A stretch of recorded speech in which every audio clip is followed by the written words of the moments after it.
Hello, everybody. Welcome to the second lecture of Earth 380, Winter 2021. You're looking at pictures that you saw in the last lecture. And I just want to use these to remind you of what I hope you got out of lecture one. The theme of that lecture was the growth of humans in terms of our use of natural resources. So I had you in the last lecture, at least I think I had you, make a list of all the natural resources you think the people in these photographs used and what time period you think these dioramas represent or these photographs represent. And we're looking here at the Stone Age. So the last lecture we walked through at least the very basic concept of how humans evolved from the Stone Age to the Copper Age to the Bronze Age to the Iron Age. And then you fast forward to today to whatever you want to call it, the smartphone age, the technology age, right? We have changed significantly, not only the we physically and mentally, but how we use natural resources. And that has changed our relationship with our environment. I showed you this slide, which is essentially a graphic to indicate the amount of stuff that humans use. So when you think of stuff here, think natural resources. And the fact that if we were to take all of the stuff that we have today, all of our asphalt roads, all the metals, all the bricks, all of the gravel that we use, all the concrete, everything that we have, all the soda bottles, you name it, and we were to put all of that together on a scale, that stuff weighs more today than all of the biomass on planet Earth. And if you look at the lower left and you go back to 1900, what's important for you to think about is the growth of our use of stuff, our use of natural resources. And you can see here, looking lower left, that if we look at the amount of stuff that humans use, and stuff again is natural resources, the amount of stuff that we consume increases from 1900 to 1920, 1920 to 1940. And I want you to see here that between 1940 and 1960, there's a change in slope, right? So a change in slope, rise over run. You learned that at some point in middle school, I think, or high school. So we've got this change in slope that corresponds with World War II, which was a global event. And it's not that World War II caused the change in slope, but World War II and what came after it is definitely related to what changes our use of stuff here. And we see this increase in what I call anthropogenic mass. And notice that it just took off like a rocket ship in my lifetime and has increased even more in your lifetime. So we have all of this stuff. I want you to think now about all of that stuff. I want you to think about your stuff. And it's not about personal responsibility. It's not about complicity. I'm not telling you not to go to the mall or not shop on Amazon. I just want you to think about all of the stuff we have today relative to the stuff that humans would have had in the past. And we're going to do that watching a short video here of one of my favorite comics, George Carlin. I would have been out here a little bit sooner, but they gave me the wrong dressing room, and I couldn't find any place to put my stuff. And I don't know how you are, but I need a place to put my stuff. So that's what I've been doing back there, just trying to find a place for my stuff. You know how important that is. That's the whole meaning of life, isn't it? Trying to find a place for your stuff. That's all your house is. Your house is just a place for your stuff. If you didn't have so much goddamn stuff, you wouldn't need a house. You could just walk around all the time. That's all your house is. It's a pile of stuff with a cover on it. You see that when you take off in an airplane and you look down and you see everybody's got a little pile of stuff. Everybody's got their own pile of stuff. And when you leave your stuff, you got to lock it up. Wouldn't want somebody to come by and take some of your stuff. They always take the good stuff. They don't bother with that crap you're saving. Ain't nobody interested in your fourth grade arithmetic papers. They're looking for the good stuff. That's all your house is. It's a place to keep your stuff while you go out and get more stuff. Now, sometimes you've got to move. You got to get a bigger house. Why? Too much stuff. You've got to move all your stuff. And maybe put some of your stuff in storage. Now imagine that. There's a whole industry based on keeping an eye on your stuff. Enough about your stuff. Let's talk about other people's stuff. Did you ever notice when you go to somebody else's house, you never quite feel 100% at home? You know why? No room for your stuff. Somebody else's stuff is all over the place. And what awful stuff it is. Where did they get this stuff? And if you have to stay overnight at someone's house, unexpectedly, and they give you a little room to sleep in that they don't use that often, someone died in it 11 years ago, and they haven't moved any of his stuff. Or wherever they give you to sleep, usually right near the bed, there's a dresser, and there's never any room on the dresser for your stuff. Someone else's shit is on the dresser. Have you noticed that their stuff is shit and your shit is stuff?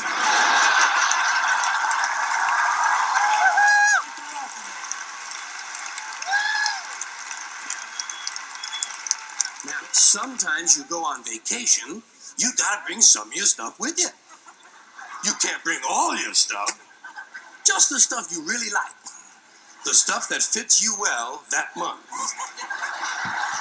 Let's say you're gonna go to Honolulu. You're gonna go all the way to Honolulu. You gotta take 2 big bags of stuff, plus your carry-on stuff, plus the stuff in your pockets. You get all the way to Honolulu and you get in your hotel room and you start to put away your stuff. That's the first thing you do in a hotel room is put away your stuff. I'll put some stuff in here, put some stuff down there. Here's another place for some stuff here. I'll put some stuff over there. You put your stuff over there. I'll put my stuff over here. Here's another place for some stuff. Hey, we got more places than we've got stuff. We're gonna have to buy more stuff.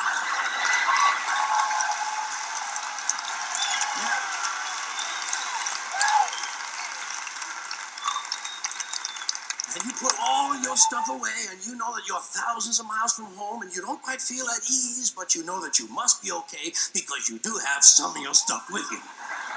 And you relax in Honolulu on that basis. That's when your friend from Maui calls and says, hey, why don't you come over to Maui for the weekend? Spend a couple of nights over here. Oh, shit, no. Now what stuff do you bring? Right, you've got to bring an even smaller version of your stuff. Just enough stuff for a weekend on Maui. And you get over, and you're really spread out now. You've got shit all over the world. You've got stuff at home, stuff in storage, stuff in Honolulu, stuff in Maui, stuff in your pockets. Supply lines are getting longer and harder to maintain. But you get over to your friend's house in Maui and they give you a little place to sleep in. There's a little window ledge or some kind of a small shelf, and there's not much room on it, but it's okay because you don't have much stuff now. And you put what stuff you do have up there. You put your imported French toenail clippers, your odor readers with the 45-day guarantee, your cinnamon-flavored dental floss, and your Afrin 12-hour decongestant nasal spray. And even though you're a long way from home, you know that you must be okay because you do have your Afrin 12-hour decongestant nasal spray. And you relax in Maui on that basis. That's when your friend says, hey, I think tonight we'll go over the other side of the island and stay at my friend's house overnight. Oh, shit, no. Now, what do you bring? Now you just bring the things you know you're going to need. Money, keys, comb, wallet, lighter, hanky, pen, cigarettes, contraceptives, Vaseline, whips, chains, whistles, dildos, and a book. All right, so the goal was not to offend you. The goal was hopefully to get you to laugh a little bit. And I know each of us have different lived experiences. Honolulu's in Hawaii, Maui's in Hawaii. Many of you may not have ever been there. The only thing I wanted the only thing I wanted you to do is just laugh a little bit, right? When we think about all the stuff we have, this class is not about personal complicity. It's not a class where I'm going to preach that we're horrible people because of what we're doing to the environment. I'm going to make you aware of how all of our stuff impacts the environment. And I want today to just walk you through stuff, supply chains, this concept of where does the stuff come from? You look here at these photographs, Home Depot, Ace Hardware, Lowe's, Harbor Freight. Ann Arbor has 2 Lowe's. We have a Home Depot. If you go 15, 20 minutes outside of Ann Arbor, you can go to another Lowe's, another Home Depot. We have 2 Ace Hardwares within the city of Ann Arbor. And so around the United States today, you pretty much can't go to any town with fewer than, let's say, 40, 50,000 people where you don't have one or all of these stores, plus a Costco, plus a Walmart, plus a Sam's Club. I found this video online. There's a guy from India, and he has a whole series he makes. I think it goes by the name The Indian Guy. And I'm just going to play a couple of minutes of this, but these are videos that he makes when he comes to the United States. And he's just trying to show people somewhere else all of our stuff. So if you've ever been to a Lowe's or a Home Depot, उधर इन लोग का garden centre तो वहाँ से मेरे को पानी का स्प्रे पिक करने तो ये देखो समर के टाइम पे ये लोग ऐसे सब बनाते मैं क्या करूँ he's not speaking English, so don't तो इसके मैं ऐसे ही आपको कॉस्ट दिखा देगा struggle to understand the words. If you do, that's awesome. I don't. ये गज़ीबो 12 by 10 फुट का और इसकी कॉस्ट है 598 थी अभी है 498. All right, we've got the gazebo. Right, he walks around. We've got this swing. इसकी कॉस्ट है 248. Right, and this swing is stuff. Notice all the pillows. That $248 doesn't include the pillows. Right, then he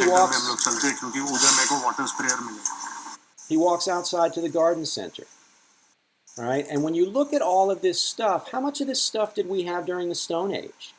Right? During the Stone Age, we figured out how to make ceramic pots. We certainly had plants. But if you look at his face, that's what I want your brain to think about right now. Is just be amazed at all of this stuff. Right? And granted, all of this stuff, there's the good, the bad, the ugly. Right? Wearing a t-shirt, Under Armour, more stuff. Then he goes inside, and what do we have here? We have a wall of containers. And why do we buy containers? We buy containers because we need to put stuff in containers, stuff that we don't even use. Right? We look at all of the lawnmowers that we have access to, all of the grills, right? All of these things that I'm calling here stuff. Right? We had access to none of this during the Stone Age, none of it. Today you go and you want to buy a ride-on lawnmower and you have to pick between 10 or 15 or 20. We want to buy a washer and dryer. We have to pick between how many. Look at all these washers and dryers. All of this stuff. Look at all these ovens on the wall. Then he gets to the flooring section. Wood floors, laminate, tiles, kitchen का countertop के लिए backsplash. Right, and where does this stuff come from?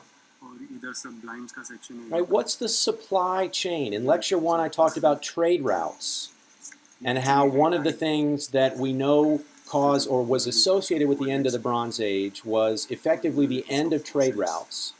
So people during the Bronze Age no longer had access to the copper and tin to make bronze. Look at all these lights. Sweet mama. Right? We don't have one light. You have an infinite number of lights that you can choose from. And if you go to Home Depot, you go to Lowe's, you go to Menards, they have different lights from different manufacturers. Right? What I want you to have a sense of right now is I want you to be blown away. So you look here and you say, oh my God, I need a ceiling fan. Need to be cool in the summertime. You don't have access to one ceiling fan. You have access to all of these ceiling fans. And when you look at these ceiling fans, what makes them work? What do you need in order to make these ceiling fans operate? You need electricity. So I want to show you some data now, data from a book written by a professor at Harvard, Steven Pinker, in 2018 called Enlightenment Now. I've read the book several times. I agree with much of what it says, and I certainly disagree with some of what it says. He's become a bit controversial because of some statements he made. But all I want to do are use the data, and they're not his data. He just pulled these data from other studies. I want to show you here a timeline. So stick with my cursor. We've got a timeline from 1890 bottom left to 2015 bottom right. And then we've got two y-axes. On the left y-axis is the number of hours of housework per week. So all of the hours every week that you would have to do just to keep your house going, right? The dishes, cleaning, cooking, getting food, just the stuff to keep your house going. And then on the right-hand side, we've got the percentage of households. So for the United States, from all the households that were surveyed, how many hours a week did they do housework?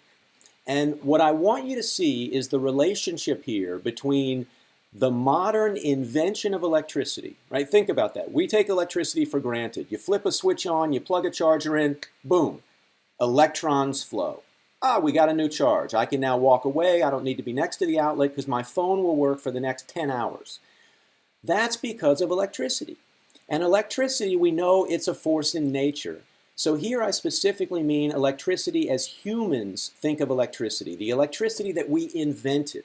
And we built our electricity infrastructure that you're going to talk about and focus on in discussion for the rest of the semester. If you go back to 1890, you didn't have electricity. I didn't have electricity. Grandma, Grandpa, Nana, they didn't have electricity. Cousins, they didn't have electricity. Only the extremely wealthy had electricity in the late 1800s. And then what happened? Once electricity was, let's think of electricity as invented, and it was made available to the masses, look at the growth, right? If we think rise over run here, look at the growth. We went from effectively no households on the right side having access to electricity to, in the United States, almost 100% of households having access to electricity. Whoa, what happened?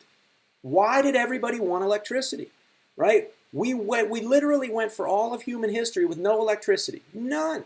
Stone Age, no electricity. Copper Age, no electricity. Bronze Age, no electricity. Iron Age, no electricity.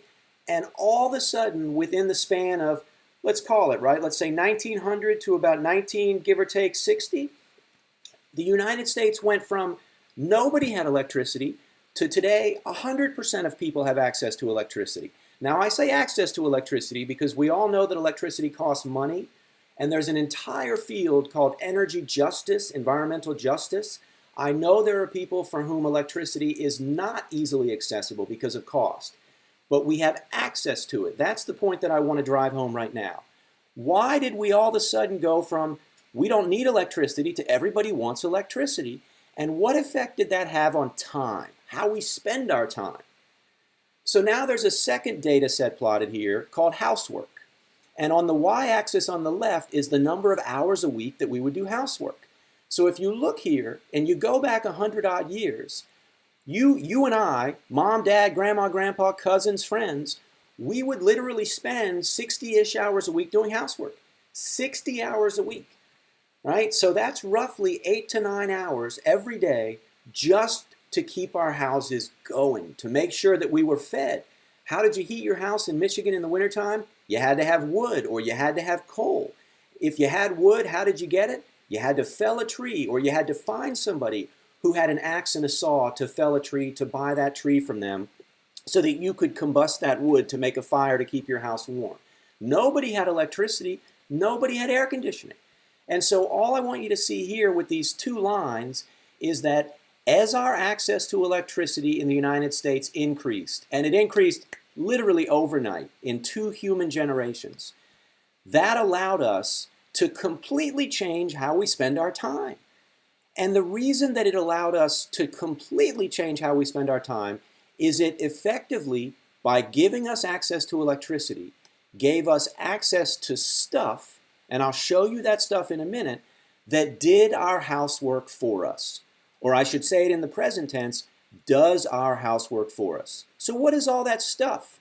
Here it is. So we've still got the same 2 lines here. Electricity is this light gray line that I'm tracing out here. Housework is this black line that I'm tracing out here. And remember, as access to electricity increased, housework decreased. And that's because of all the stuff that you see here. We went from having to get our water to having electric water or electricity that would pump the water into our houses. So running water, we see this incredible increase in access to running water.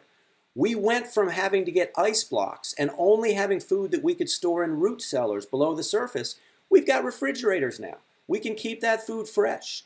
We've got vacuum cleaners that vacuum the rug for us. We have robots today that literally move on their own so we don't have to hold the vacuum cleaner. We have washing machines that wash our clothes. And we sometimes complain like, oh my God, it's going to take 30 minutes to wash my clothes.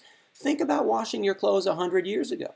We've got dishwashers, right? We can get an entire dishwasher filled and it will wash it all for us in an hour to 2 hours, and we can go and do other things. We've got stoves that cook for us. We've got microwaves. Right? I tell my kids, I can remember when my mother got our first microwave, it was about 1984, and all it had was one dial. That was it. And I remember my mother initially complained because she thought that it was going to somehow irradiate the food, and there were all these journal articles about using a microwave is going to irradiate your food and cause cancer. Nobody thinks that today. We know that those studies, they all demonstrate that microwaves are safe.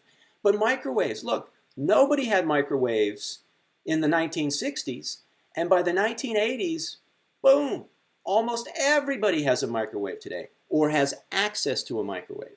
So all of these things over here on the right, all of this stuff requires electricity, and electricity was something we invented not more than about 120, 130 years ago. It's changed how we think about time. And within the field of anthropology, there are some great anthropology classes in Michigan, by the way. Within the field of anthropology, there are people that focus on time.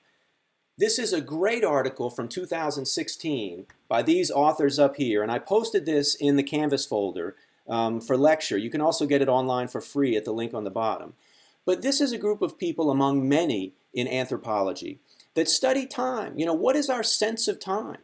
And they focus specifically in this article on members of indigenous communities in several places around the world. This is from a study of the Yupno tribe, which on the right-hand side over here, we've got Australia, lower right. North of Australia, we've got this large island here.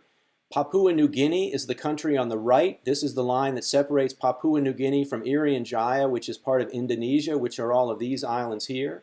And the Yupno are a tribe that we would think of as obviously an indigenous tribe, an indigenous community in Papua New Guinea. And they don't have everything that we, and when I say we here, I mean the people on the end of this call, right? Here in Ann Arbor, here in the United States, in more developed countries. And the article talks about how our sense of time has changed. And what I want you to think about in today's lecture, read the article if you want. What I want you to think about in today's lecture is, you know, how do you think about time, right? What was yesterday? What's today? What's tomorrow? From the perspective of resources, right? In the Stone Age, every day was about subsistence. I'm going to wake up in the Stone Age today. Today's not a Sunday because I don't know what a Sunday is. There was no Gregorian time during the Stone Age. I'm going to wake up today and you know what I got to do? I got to eat. What do I eat? I got to either forage for berries. I've got to find fish in the river. I've got to find an animal and kill it. And then I'm going to eat it. Then I'm going to go to sleep tonight. And you know what I'm going to do tomorrow? I'm going to wake up tomorrow and I'm going to figure out, what am I going to eat? And I'm going to do this over and over and over and over again. It's a subsistence lifestyle. And that lifestyle pretty much describes humans for thousands to tens of thousands of years until poof, in the 1900s, everything changed and we became consumers. Now you could argue we've always been consumers, right? If we go back to the Stone Age and you kill a pig and you consume the pig, yeah, you're a consumer. But that's a different type of consumption than when we think about consumption today. So here's another, what I think again is a great article. Everything I post is a great article. It's a great short article published again in 2016 in The Atlantic. And I've got this on Canvas. You can also get it. I think you can get it for free. But I pulled it off my subscription and posted it. And it's an article that focuses on how humans became consumers, right? And you can read the second line of the title. Right, until the 19th century, hardly anyone recognized the vital role everyday buyers play in the world economy. So we know we've always had buyers and sellers, right? We go back to the Bronze Age, we had trade routes, we had to find tin, we had to find copper, we had to smelt it. We've always had trade routes and we've always been consumers. But the way that we consume today is radically different than at any point in human history. So if you skip down here to the bottom part of the slide and you think about just the term consumption, right? How do we define consumption, right? As a word, it originally comes from the Latin consumere, which became a word in French in the 12th century. Then it becomes a word in English. Every word in English we borrowed from somebody else. It's a bastard language. And the concept of consumption means using food, using candles, using resources. So we know obviously we've used food for tens of thousands, millions of years. We used candles to illuminate our nights. And then we have other resources. What are the other resources? right? What are the little conveniences that we buy? In the video with George Carlin, he talks about stuff, and we get so much stuff, and we need a bigger house to have more stuff. We have storage units today that are air conditioned. Think about that. 100 years ago, nobody had air conditioning. Today, we actually can rent storage units that will air condition our stuff, and that stuff is in a storage unit because we don't even use that stuff. But we bought that stuff, got to keep that stuff, can't get rid of that stuff. So what happened in the 1900s? Right, here's a photograph taken of New York City's Fifth Avenue. This is Easter morning 1900. So that's the year. And if you look at the photograph, obviously it's black and white. We didn't have color photographs yet. That wasn't part of our stuff. We certainly had no smartphones. So this is an old school photograph, black and white. And I want you to take a look at it, and I want you to think about the stuff you see, right? And the stuff in specific, in detail here, is the mode of transportation. If you look at this photograph and you study it, and you scan your eyes, you go up here to the top right, come back here to the bottom, oh, okay, what's the stuff? Everybody is moving either by walking or they're on a horse-drawn wagon, right? So this is a horse-drawn wagon, horse-drawn wagon, horse-drawn wagon. There's one car. Where is it? I'll give you 5 seconds. You find the car in this photograph. 5. Right here. Notice here, you can see the outline. This is a female driver. She's wearing a white dress, black hair. She's moving towards us, and there's no horse. How can she move without a horse? Because she's in a car that has a combustion engine. Right? 1900 is right around the time when Henry Ford starts to think about mass production of what becomes the Model T and other vehicles. Right? Cadillac, General Motors, Chrysler. We have people that are starting to invent cars, which are stuff. So this is 1900. She's driving a car. Everybody else is driving a horse. And what do you think happened? Envy. Everybody else looks at that person driving a car and says, oh, you've got a car. You don't have a horse, which means you don't have to feed a horse. Horses take shits everywhere. You don't have to clean the shit up. Go back and read about what streets were like in New York City in the late 1800s, London, Paris. They were literally, by the end of the day, covered in horse shit, and they would have crews of people come out at night to scoop up the horse shit and then get it out of the city and sell it as fertilizer to the farmers. Everybody looked at that car, and obviously you have to feed gasoline to the car, and you have to feed oil to the engine to lubricate the engine. But everybody said, oh, I want that stuff. And this is 1913. Same Fifth Avenue, 1913. So we're literally a decade later. Where are the horse-drawn carriages? Where's all the horses? Where's all the horse shit? Everybody now is either walking or driving a car. And I say that it's out of envy, right? We go back in time and she was probably just had a huge smile, right? Strutting her stuff, rolling down Fifth Avenue. Look at me, I've got a car. Everybody else had a horse-drawn wagon. They were probably covering their eyes like, oh my God, I've only got a horse-drawn wagon. By 1913, everybody's got a car. Boom, overnight. And what I want you to see when you look at this is the stuff, the resources. Every one of these cars, right? You've got glass windows. You've got tires that are made of rubber. You've got license plates that are made of metal. You've got metal that make up the car, right? We've got metal that makes up the wheels. So we have all of this stuff that in 1900 we didn't use, right? We didn't have combustion engines. And then all of a sudden, boom, now we have the proliferation of combustion engines, and everybody wants one of those because they no longer have to take care of the horses. All they have to do is find access to gasoline and oil. They feed gasoline into the car, and off they go. Now, what other stuff came as a result of this? Well, we had to think about re-engineering roads. We had to re-engineer bridges. We had to create parking spaces. We had to create parking garages. We had to create gas stations.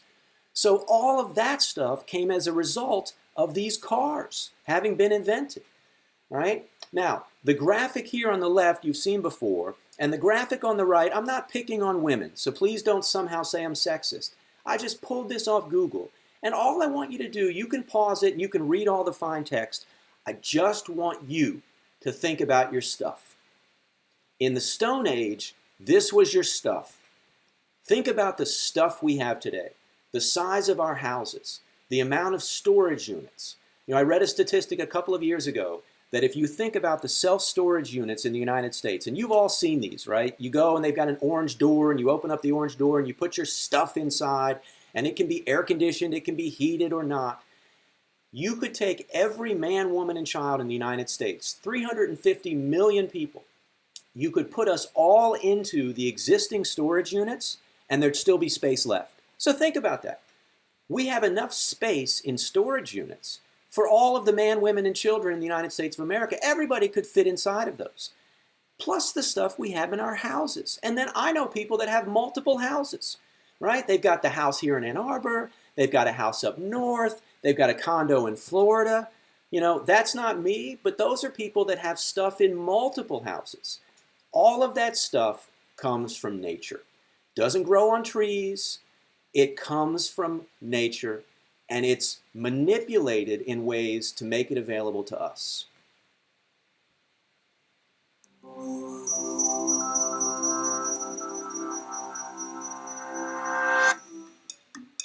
After witnessing the violent rage shown by babies whenever deprived of an item they considered their own, Jean Piaget, a founding father of child psychology, observed something profound about human nature.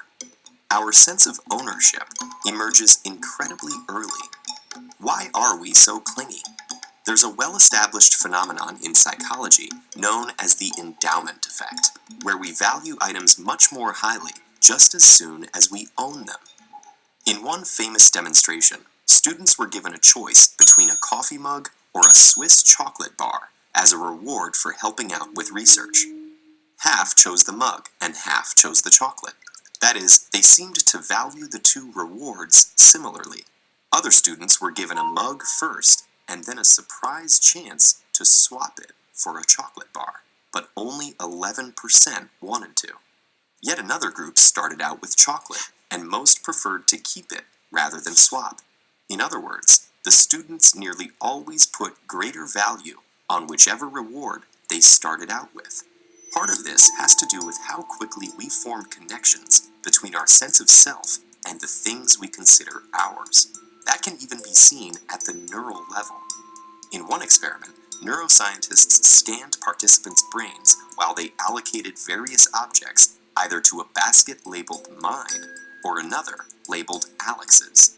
When participants subsequently looked at their new things, their brains showed more activity in a region that usually flickers into life whenever we think about ourselves. Another reason we're so fond of our possessions is that from a young age, we believe they have a unique essence. Psychologists showed us this by using an illusion to convince 3 to 6-year-olds they built a copying machine, a device that could create perfect replicas of any item. When offered a choice between their favorite toy or an apparently exact copy, the majority of the children favored the original. In fact, they were often horrified at the prospect of taking home a copy. This magical thinking about objects isn't something we grow out of. Rather, it persists into adulthood while becoming ever more elaborate. For example, consider the huge value placed on items that have been owned by celebrities. It's as if the buyers believed the objects they'd purchased were somehow imbued with the essence of their former celebrity owners. For similar reasons, many of us are reluctant to part with family heirlooms, which help us feel connected to lost loved ones.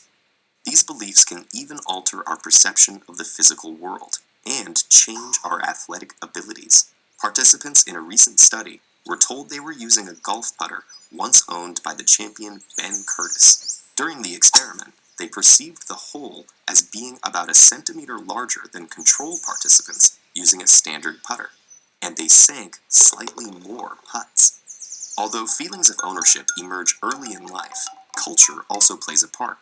For example, it was recently discovered that Hadza people of northern Tanzania, who are isolated from modern culture, don't exhibit the endowment effect. That's possibly because they live in an egalitarian society where almost everything is shared. At the other extreme, sometimes our attachment to our things can go too far. Part of the cause of hoarding disorder is an exaggerated sense of responsibility and protectiveness toward one's belongings. That's why people with this condition find it so difficult to throw anything away.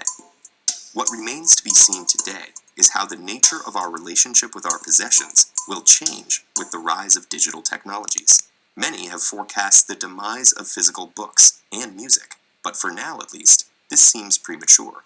Perhaps there will always be something uniquely satisfying about holding an object in our hands and calling it our own.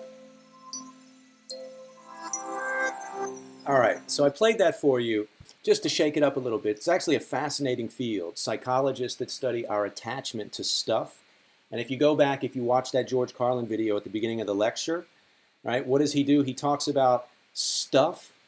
What we have is stuff. What somebody else has is shit. I can tell you I've got 4 kids, 2 daughters and 2 sons. And let me tell you something about attachment. If you grew up, if you're listening right now and you grew up with a brother or a sister or multiple siblings, you know exactly what this video is talking about, right? Our attachment to stuff. It's not about just having the stuff. We can't give up the stuff.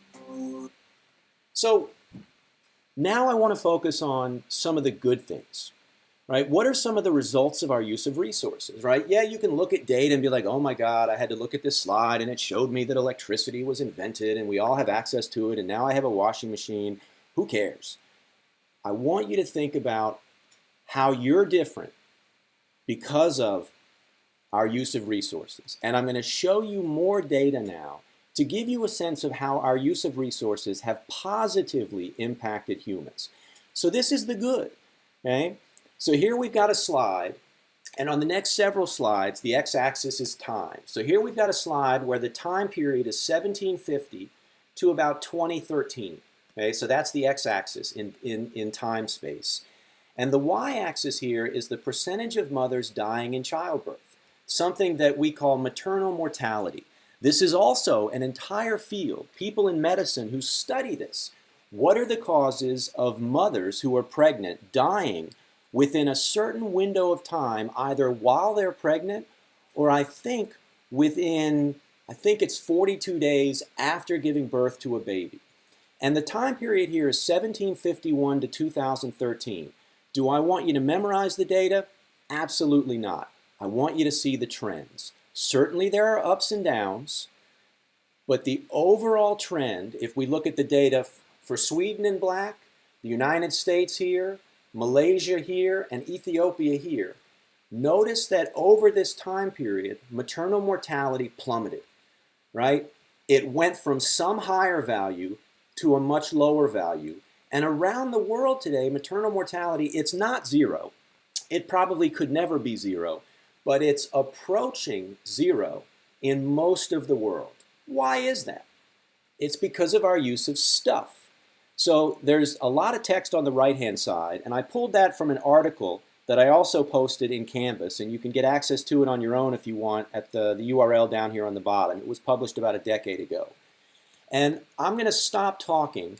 You can hit the pause button, and I want you to read this, but I'll give you about 60 seconds to read it, and then I'll come back and I'll walk through why it's so important that I think you need to have some understanding of this. So go ahead and read.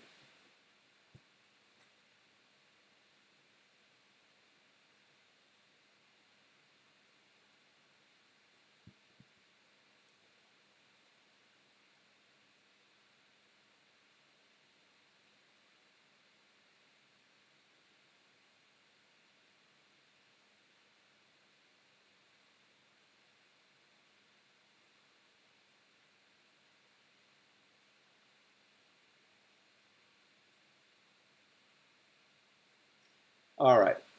I think that was about 60 seconds. I don't have a clock with me. But anyway, let me walk you through why I think this is important and how it relates to resources and human evolution. So on the top left, we've got a different data set, but these are data here compiled by the World Bank from about 1800 through 2015. And again, it's the maternal mortality here. So all I want you to see is we used to have a much higher frequency of women who died during childbirth or within the few weeks after childbirth. And everywhere around the world where this has been studied, you can see that maternal mortality is approaching zero, right? So something changed. What changed? The most significant change here, if you've read the text, and by now you should have read the text, is that in the 17th century, we, meaning humans, invented the concept of what they have here in quotes, lying in hospitals. We used to not have hospitals. So in the 17th, 18th, 19th centuries, we saw the invention and proliferation of hospitals, where you would go and lay in the hospital and have a doctor take care of you. And one of the things that was observed is that women who gave birth at home with a midwife, their maternal mortality was much lower than women who gave birth in a hospital, in a so-called lying-in hospital.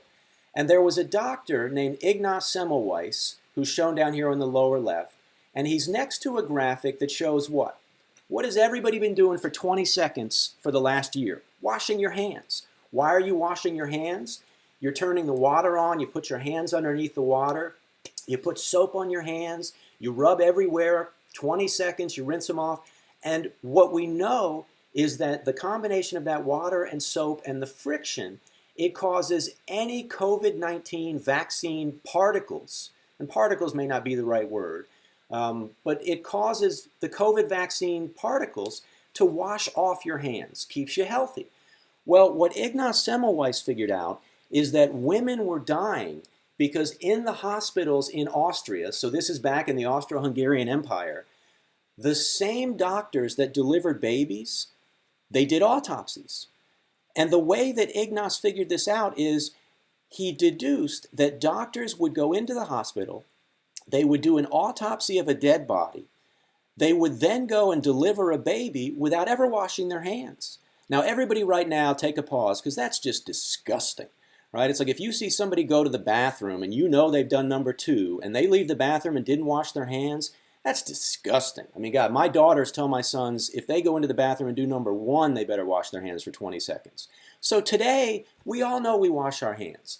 If you go back to the 1800s, Ignaz Semmelweis all of a sudden had a brain moment like, oh my God, the light bulb. These women are dying because people aren't washing their hands.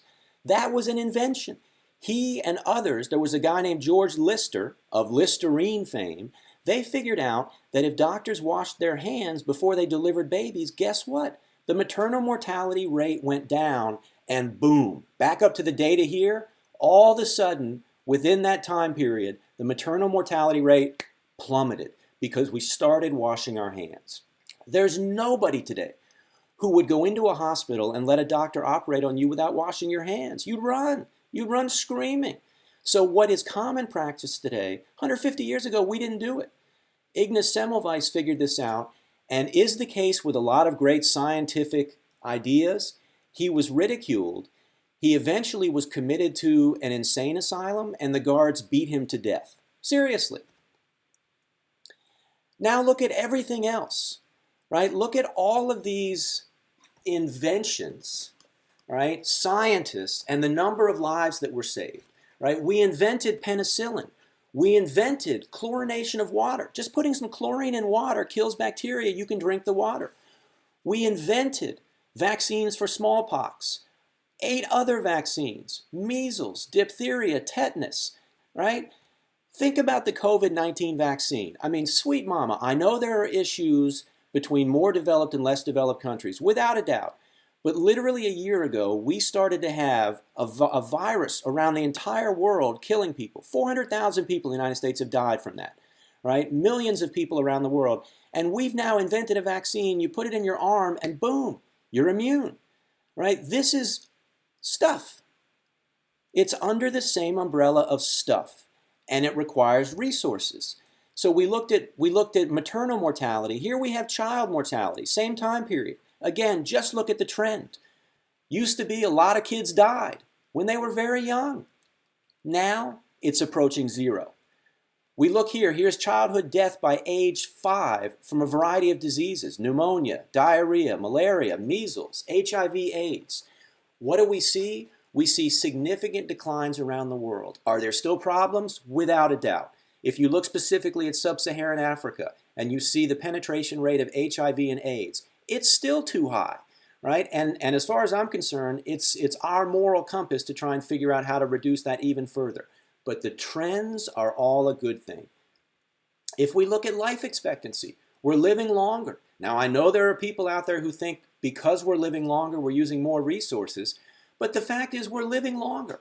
Everywhere around the world, Europe, the Americas, you take the whole world in black, Asia, Africa, we're living to be old, right? So we go back to the 1700s and the average life expectancy. Now, granted, this is the average life expectancy, so it includes maternal mortality, childhood mortality. It includes the people that live to very long ages, because we know that people have lived to be 60, 70, 80 throughout human history.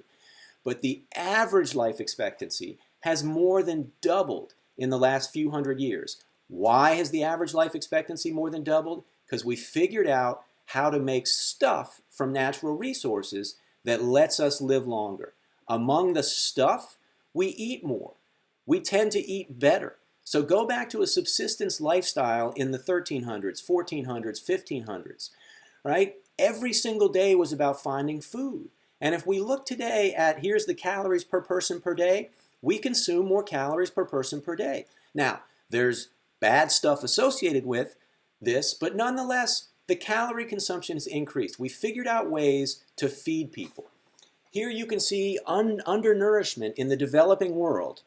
And this is my lifespan, right? I was born in 1971, so over here bottom left.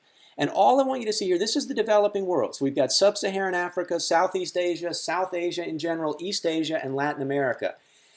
And on average, the percentage of people in developing countries who are undernourished has decreased. It ain't zero, so we still have a lot of work to do, but it's getting better. If we look at the world population living in extreme poverty, right, the percentage of people around the world who live in extreme poverty has decreased.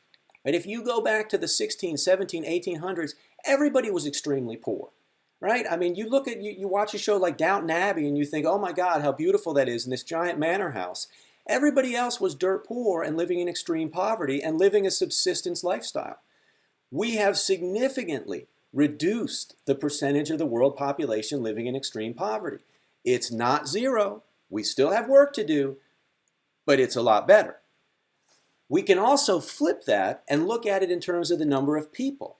So here got the same x-axis, 1820 through about 2016, I think, is this data set. And we look here on the y-axis, we've got the number of people. So if you go back to 1820, we had about 1 billion people around the world. And remember, about 90% of them lived in extreme poverty. That's the black part of the data set, the area under the curve. Everybody was poor. Everybody was poor. Notice how the number of people has remained roughly constant. It went up in the 20th century. It has started to come down pretty significantly, I would say.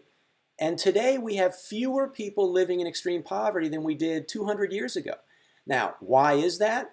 There are lots of causes for that. And come to office hours and chat with me. The optimistic side of me says, look at the number of people not living in extreme poverty. So we've grown our global population from 1 billion in 1820 to 7.5 billion in 2020, and 6 billion people have been added to the planet who don't live in extreme poverty. Now remember, don't misinterpret the message here. I'm not saying that everybody everywhere has it great.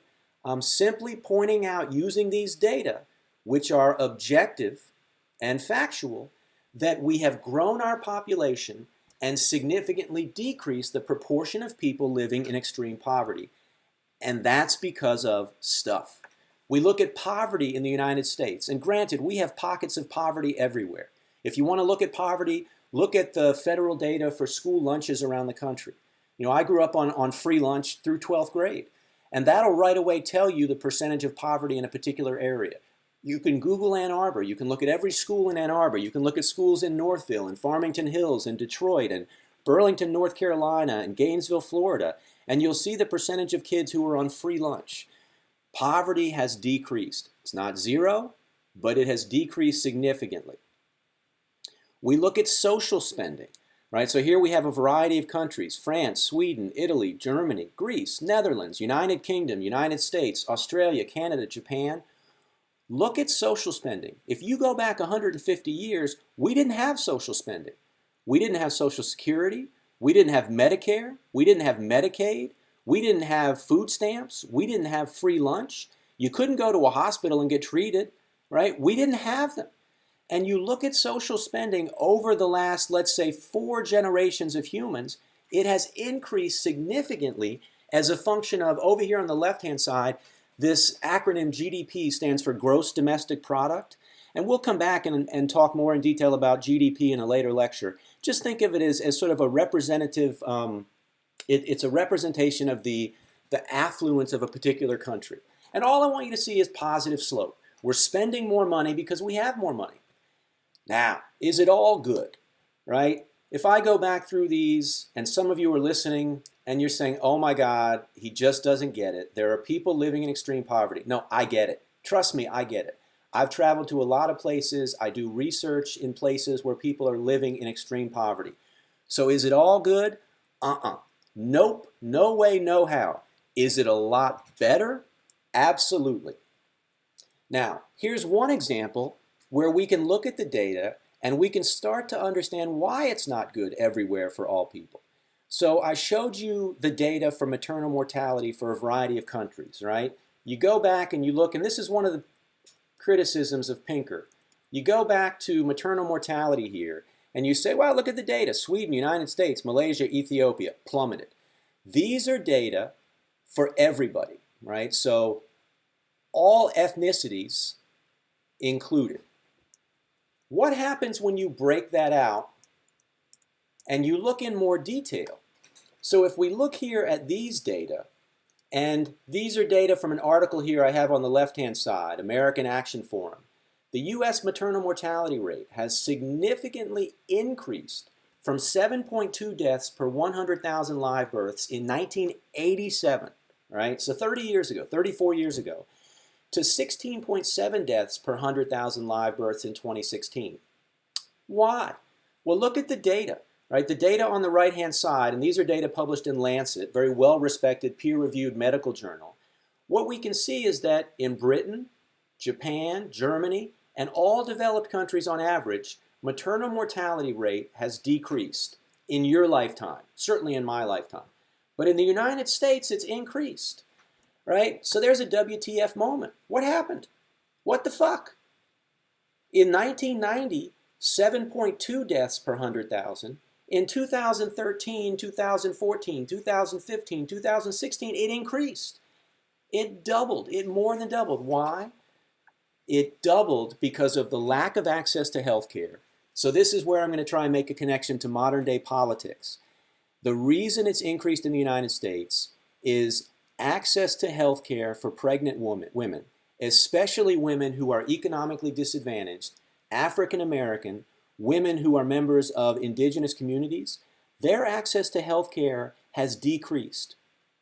And as a result of decreasing their access to health care, more women are dying. And you might look at this and you might initially think, yeah, but this is per 100,000 people. That's not the point. The point is, here we can see the direct impact of a reduction in healthcare spending for the United States relative to these other countries, Germany, Japan, Britain, and almost all other developed countries that have what? I'll give you a second to think about, what do all these countries have by way of healthcare that we in the United States don't have? They all have single-payer, nationalized healthcare, and maternal mortality rates have continued to decrease. Chat with me in office hours if you want to go into more of those details. So, we know we've got a lot of stuff. You've got stuff, I've got stuff, my kids have stuff. George Carlin takes his stuff to Honolulu, then he's got to take his stuff to Maui, then he's got to take his stuff to the other side of the island. And all of our stuff is good stuff. Everybody else's stuff is shit. But we know that all that stuff comes from nature, right? It's our way of manipulating tin and copper to make bronze. We manipulate iron ore to make iron. We manipulate rare earth elements to make smartphones. Right? So we've invented the access to electricity that we think of as normal. So how do we ensure a sustainable supply? How much do we use? How do we balance our use of stuff with environmental degradation? I want to give you a sense of what it takes. How much more stuff do we need? I showed you this slide in Lecture 1, the Green New Deal.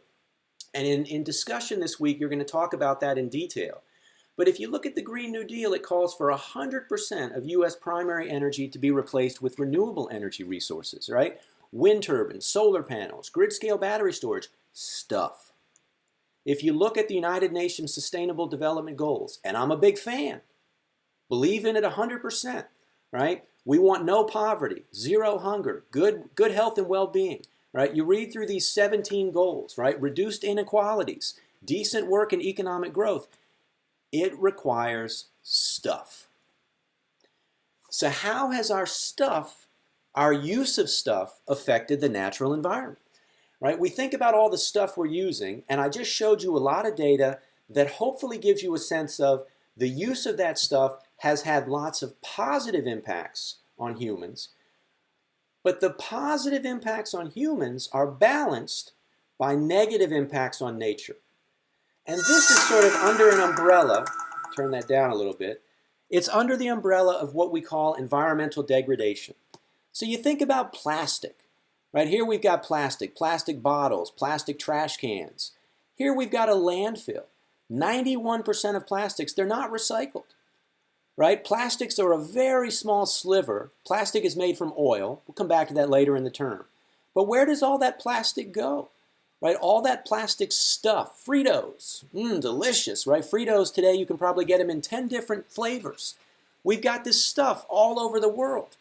It's now been shown we're eating plastic, right? We can find plastic at the bottom of the Marianas Trench. We can find plastic in drinking water, even after it's been purified. Think about that, 83%. Let me go back there a sec. That's one of those statistics like, holy moly.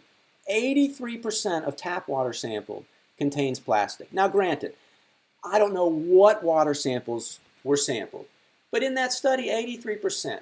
And trust me, it ain't fake news, right? We're breathing plastic. This is 60 seconds, 3 million plastic bags and bottles. So plastic is stuff. We know that stuff is being consumed. It's being consumed around the world, more developed countries, less developed countries. And we've got to come up with solutions, right? One of the challenges with plastic is that it's made from oil. So if we want a carbon neutral environment, we don't want to extract oil, we got to figure out how do you make plastic from something that's not oil, right? So again, more stuff. So I'm going to use now the example of copper, right? So again, you've seen all these photographs before. Left-hand slide, this is 6th grade. You were all sitting in 6th grade like, oh my God, I wish Professor Simon would be faster. When's the bell going to ring? And I just wanted you to get a sense of, we go from the Stone Age, Copper, Bronze, Iron Age. Bottom left, this is our native copper. We took that native copper, we added it bottom right to tin, heated that up, blew oxygen into it, transformed solid copper and solid tin to a liquid alloy of copper plus tin, about 90% copper, 10% tin. We cool that liquid down, we make bronze. Completely changed society, right? Took us from the Stone Age to the Copper Age to the Bronze Age. So let's think about copper. How much copper have we consumed? And how much do we want? How much do we need? And I use these words separately, right? How much copper do we want? Right? We want the new iPhone 12. We want the new Samsung Galaxy. We want the new LED screen. We want the new Tesla. Versus how much do we need? Right? There's this whole group of people around the world that we think of as minimalists. Right? HGTV's got the tiny house. They make these kick-ass tiny houses. So it's a competition. Do we want it or do we need it? And as humans, psychologists study how do we rationalize a need that's really a want. With my kids growing up, I would always try to emphasize to them, do you want it or do you need it? And my wife and I, years ago, started around our holidays every, November to December, depending on the calendar. We started giving our kids a small amount of dollars so they could decide how they spent their money. And I'll tell you what, that completely changes the perception kids have of what they want versus what they need. And they're much more savvy with that money. And in fact, in many years, My older son, who now is studying economics in college, he didn't spend that money. He would save that money, and he would try and figure out how to pool that money with his siblings so they could increase a particular thing that they bought. So let's go with copper here, right? Here's copper top left, right? Here's our native copper that took us from the Stone Age to the Copper Age. We've got a time period here, 1800 to 2000, and so there's our time, right? X-axis. And the data that I'm going to show you are the cumulative production, right? So it's how much copper every year is produced. And this is what it looks like. When we go from year to year to year to year, and we add the amount of copper that we produce in every year, right? We'll come back to this statistic, so don't write it down, but right now, on average, every year we consume about 20 million tons of copper, right? So a ton is 1,000 kilograms, about 2,200 pounds, times 20 million of that copper that we pull out of the ground. So here's our cumulative production in percent of copper. And again, don't memorize the data. What I want you to take away from this is from 1800 to 2000, holy moly, we have really increased the amount of copper that we consume. Now look at that yellow line and tell me where you see breaks in slope, right? Rise over run, break in slope. Where do you see a major change happening, or where do you see changes happening? Right? If we go from 1800 to 1900, it's pretty much flat, right? Then we get to 1900 and all of a sudden we see a change in slope. We see the amount of copper we're producing, meaning the amount of copper we're mining or extracting and using in society, increases. And then notice right around here, notice that we see this slow increase from about 1900 to 1940, and then, whew, boom. It's like a rocket ship. It just takes off. And right around 1940, 1950, through the 50s to the 60s, whew, the rocket ship took off. Now, I want you to think about why. Why all of a sudden, boom, why did humans who spent tens of thousands of years in the Stone Age, then we spent time in the Copper Age, then we spent time in the Bronze Age and the Iron Age, then we had that lull after the metals of antiquity. Remember those 7 metals of antiquity that are in the Torah? We then had that lull, and then all of a sudden, starting around the beginning of the 20th century, 1900, we see an increase in the consumption of copper. And around World War II, it just takes off. Why? What answers would you come up with, right? What would you speculate? Think about that data I showed you, those data I showed you. Electricity, running water, stove, microwave, refrigerator, vacuum cleaner, washing machine, dryer, heaters, air conditioners, cars, airplanes, rocket ships, all of those things that we call stuff all require copper. So here we have the same data, but now I've added some other metals. So it's the exact same graph as here. Copper is now this dashed line, so follow my cursor.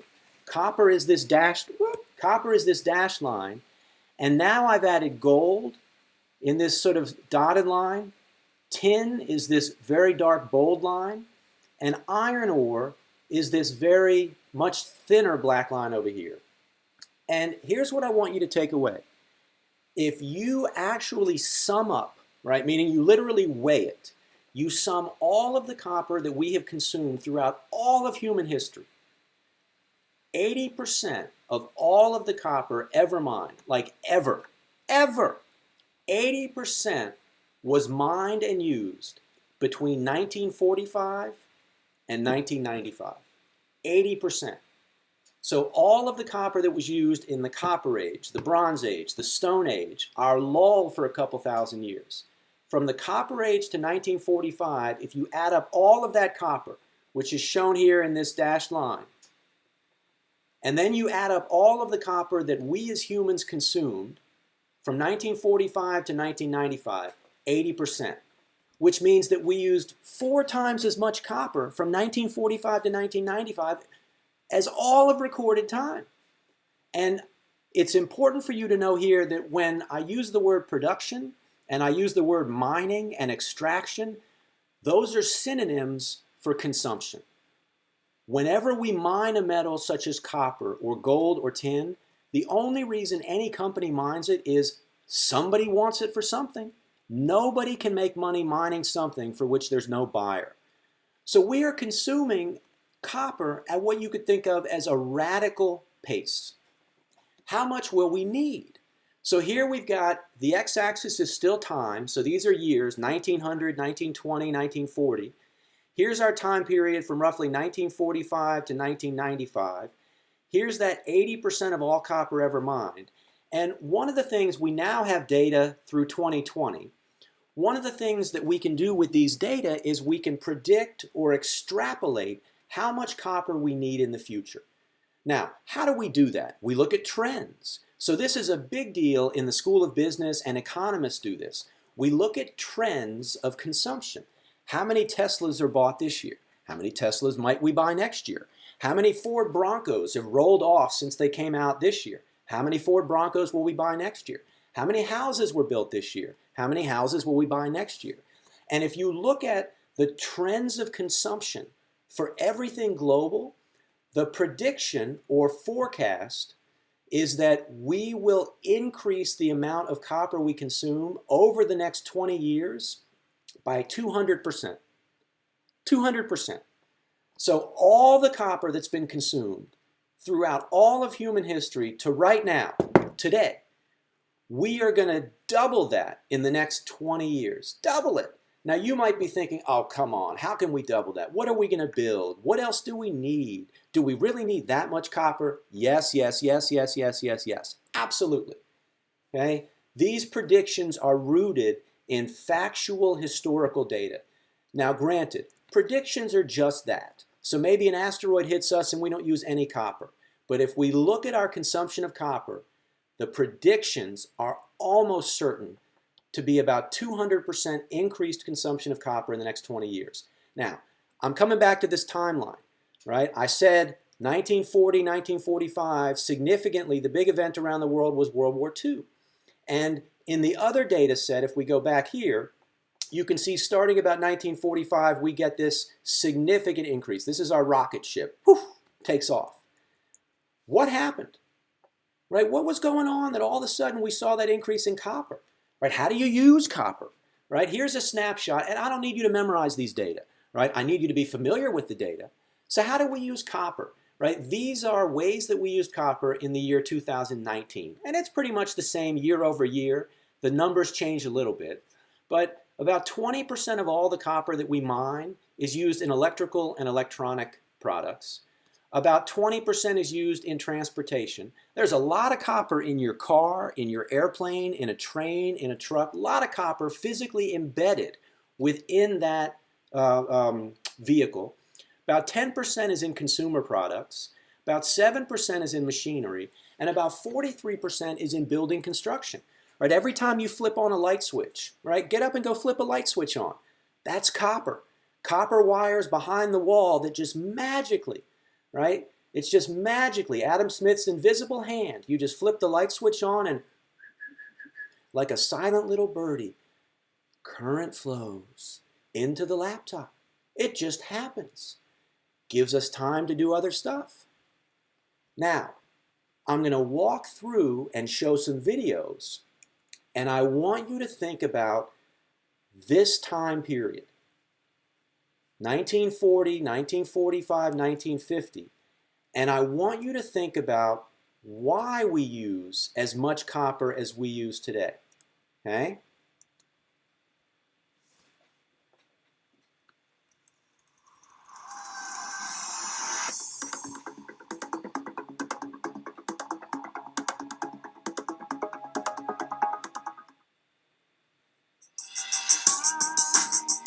I always love the music they put in here, like, yeah, like you're going to dance to this. Ooh, yeah.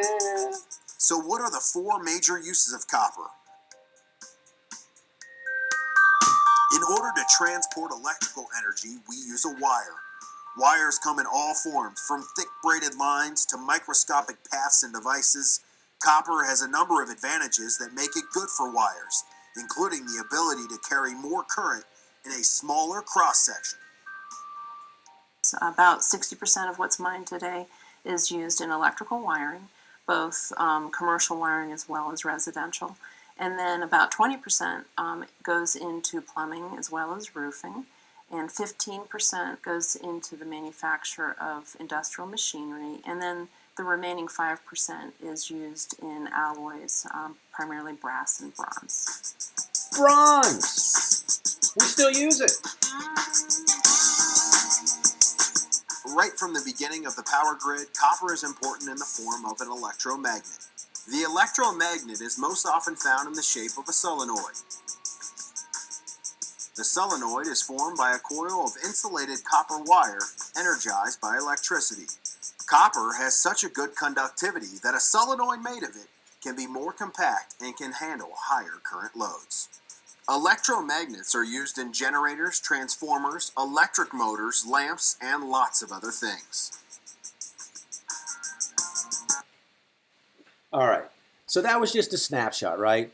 I don't need you to know what a solenoid About is. 20% I don't need you to wiring memorize the today percentages, is right? used in I electrical just wiring. wanted to give you a sense of Including how we use in it. a cross. About 60% of what's mined today is used in electrical wiring. So here we're mining both, copper. Commercial wiring as well as residential. There's copper and then wire. about 20% goes into plumbing as well as roofing. And 15% goes into the manufacture of industrial machinery. And then So stuff, right? It's stuff. It's all of the stuff that we use. That's what copper is extracted for. Now, I'm going to show you another video to give you a sense of other ways that we use copper that you may not have thought about. This And I know I chatted with one person who said they're MCDB, so this is up your alley. was copper. Once our ancestors discovered how to free metal from stone, the art of smelting, they had a material they could shape into bowls and tools. But they also discovered it has another surprising quality. An ancient Egyptian medical text dating back to 1600 BC reveals copper was used as a disinfectant to clean wounds. It was also used to make surgical tools.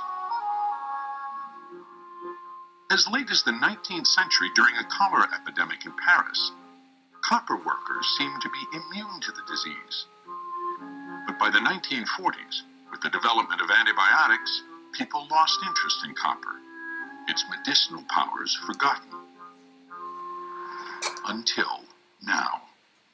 At the University of Southampton, Bill Keeble has set out to prove copper can help solve a dangerous problem: hospital-borne infections. If a jumbo jet full of people crashed each day and everyone died, would you fly? Probably not. That's how many people die in America each day from hospital-acquired infection. Hospitals are a breeding ground for dangerous superbugs. Just about any surface you touch is a hot zone. We know superbugs are perfectly happy to survive for many weeks on a dry touch surface such as stainless steel or plastics. So we need something that works 24 hours a day, 7 days a week. Could copper be an answer? Keeble puts it to the test. He takes a piece of copper and a metal commonly used in hospitals, stainless steel, and coats them with the superbug MRSA, along with a green fluorescent dye. Next, they place it in a microscope. Please start your clocks and we will follow this experiment over the next 5 minutes. At first, the bacteria on the copper and stainless steel glows bright green. But within minutes, the copper in the screen on the right turns black. This is what they look like at the start of the experiment, and this is after 5 minutes. So you can see they're all dead. How does copper do it? Scientists suspect it has something to do with the membrane of a superbug, which has an electrical charge. When it meets up with copper, a kind of short circuit occurs.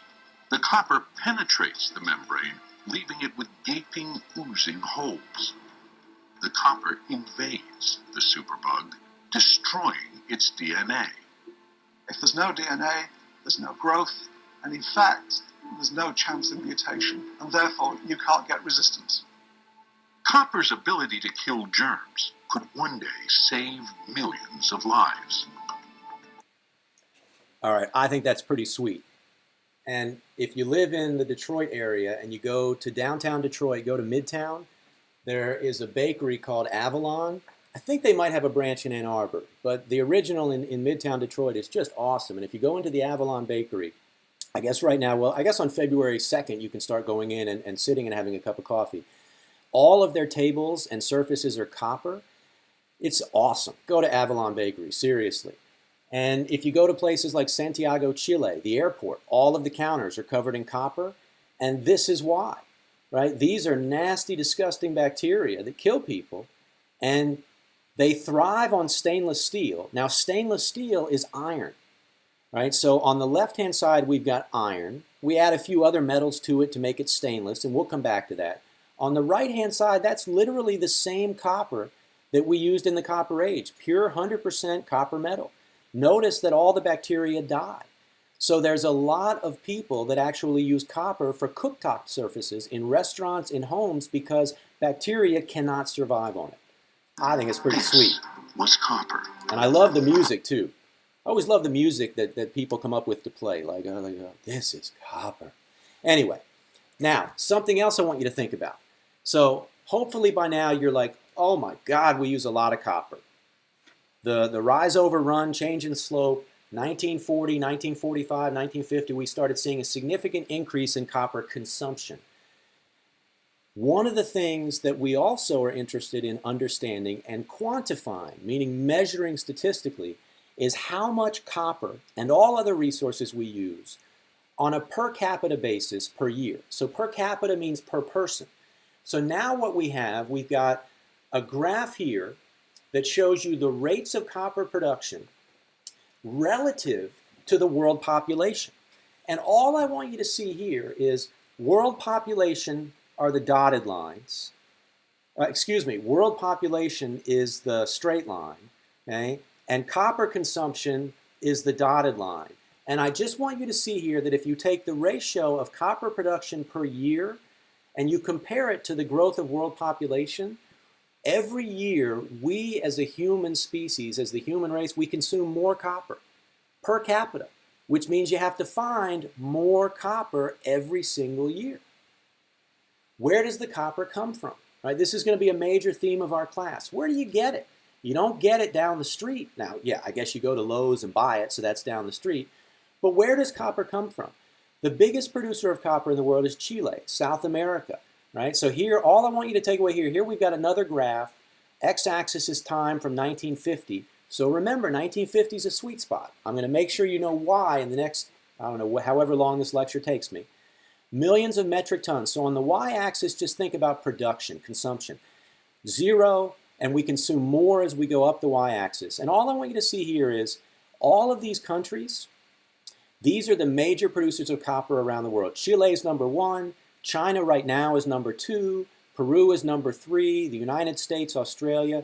The United States, we produce about 65% of the copper we consume. The other 35% we import.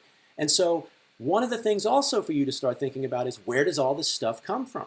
Right? When I buy an iPhone, when I buy a Samsung, when I buy a laptop, when I buy a Tesla, all of the copper embedded in those products, it's coming from somewhere else. It's not in your backyard, it's coming from somewhere else. And it's often the case with copper and other metals, they're coming from a completely different country, across oceans. Right? We look at platinum. Here's another metal. Right? So these are data where the x-axis is again time, 1960. This data set goes to about 2014. And all I want you to see here is if we take 1960 as a baseline year, every year, each of these dots is a year. And you see a little bit of ups and downs. We'll come back and talk about those with respect to economic issues globally. All I want you to see is that we consume now, according to the y-axis, about 1,000% more copper per year than we did in 1960. 1,000%. 1,000% is a lot of percent. If you went in and your boss said, I'm giving you 1,000% raise, you jump for joy. Well, why are we using so much more platinum, right? What's driving the use of platinum? Turns out platinum is used in a lot of stuff, either indirectly, meaning it's part of the supply chain, or directly, meaning it's embedded in the stuff. So we've known for a long time, top left, that platinum is used in jewelry.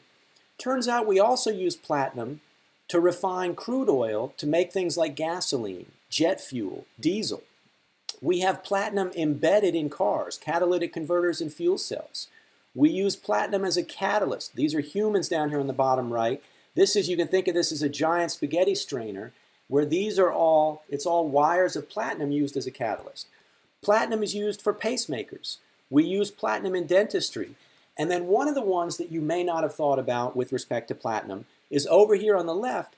Platinum is used in these two drugs that are designed or produced to fight cancer. So both of these drugs, this one's called cisplatin, this one's called carboplatin, and the platin is platinum. And if you look at the chemical structure of these drugs, platinum here, and then down here, bottom left, platinum.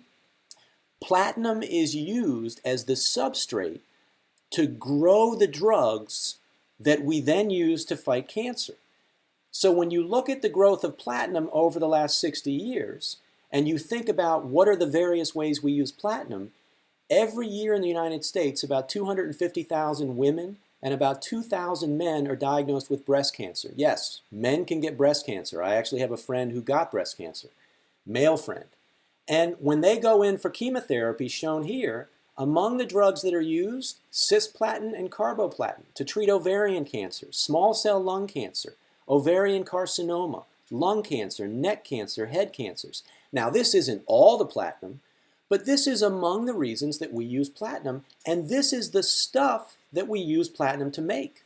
Now, where do we get it? Do we use it now? Absolutely. So this is an article that came out in the New Yorker in early December, so December 7th, 2020, and I also put this one online, and I think you can get this for free if you use the URL, but look in Canvas. And this is an article, the title's top left, The Race to Make Vials for Coronavirus Vaccines. A Corning factory in upstate New York is running around the clock to help meet the urgent demand. So why is platinum used? Well, it turns out that Corning, and you can think of Dow Corning here, they have a huge lab. These are people. They have a huge lab, and they make glass. And among the glass that they make these glass vials, top center, and inside those vials is where we have the vaccine produced by Moderna and Pfizer and the other companies. And those vials have to be shipped, and they have to be kept at a certain temperature. We know this. Well, we know it now. So what platinum is used for is platinum is used to make the furnaces that Corning uses to make the glass vials. And they apparently, within the last year, had to do a lot of new research because they found that certain medical vials, certain glass vials, would rub on one another and generate dust, and that dust would get inside the vial and it would contaminate the vaccine. So platinum is used to make these furnaces, to make these vials, so that when we get the vaccine, it works. Pretty sweet. Where does the platinum come from? Well, comes from these countries. Here are the six countries that dominate global platinum production. We've got Canada top left, United States, Russia top right. We've got Zimbabwe down here in sub-Saharan Africa and South Africa. And if you look by proportion, okay, all I want you to see here with the histogram data on the bottom is South Africa crushes it. Right now, South Africa dominates global platinum production. So when you go in, or you know somebody who goes in to get the COVID vaccine, and they put a needle inside that glass vial, there was platinum as part of the supply chain. And that platinum most likely came from another country across the oceans. So let's go back to trade routes, right? I showed you this slide in lecture 1, and I talked about trade routes, right? Each one of these triangles represents a place where we lived. All of the dots represent the walking paths or the shipping paths that we had that were our trade routes. And why did the trade routes evolve? Because humans figured out that stuff was somewhere else and we wanted to bring it to us. Do we still have trade routes today? Absolutely. They're just a heck of a lot bigger. So today, we trade around the world. We have container ships that traverse the oceans. We have trucks and railroads and Amazon cars that traverse the land. This is a snapshot for all of the big container ships around the world. And when you think container ship, think these guys. Big containers, bottom left. And if you look around the world, all of the density that you see here, the increased density, the number of red lines in the North Atlantic, right, in the North Pacific over here on the left and the North Pacific on the right, they accord with population centers, right? So what's happening? Stick with me here over on the right side of the slide. We've got all the stuff that's made in China and other parts of Asia, right? All the Patagonia jackets and backpacks that are sewn in Vietnam and sold at REI in Ann Arbor. All that stuff gets put on ships. Those ships then traverse the ocean and bring it to us. It's really no different than the ancient trade routes. It's just ancient trade routes on steroids. And it has made the world smaller and changed our perception of time. So here's a little GIF on the top right where you can see the Panama Canal. Now, if you look at the top left map, if you don't know what the Panama Canal is, give or take 120 years ago, we, meaning humans, literally dug a canal to connect the Atlantic Ocean with the Pacific Ocean, and we dug that canal through the country, what is now Panama. And we built that canal as a system of locks. And the locks are what are animated here on the top right. And if you watch the video here, this is a time lapse. Turn the volume down and just show it. This is a time lapse, a video time lapse photography. And you can see you're on the front of the ship. There are humans walking around. And just to give you a sense of how our concept of time has changed. So there are 14,000 vessels every single year. 14,000 big ships traverse the Panama Canal. Takes them about 10 hours. It's not cheap, right? So depending on the total size of your container ship, it can cost you as much as $1 million to drive your ship through the Panama Canal. $1 million. $1 million. All of these ships in the video, they're waiting. They're just hanging out waiting. $1 million, here we go. And that's not monopoly money. Now, why did the Panama Canal get built? Because before the Panama Canal, if you look at the map on the top left, we used to have to take the ships all the way around South America, all the way down around South America, and all the way up the Pacific Ocean. Using the Panama Canal cuts 2 weeks of time. 2 weeks, right? That's significant.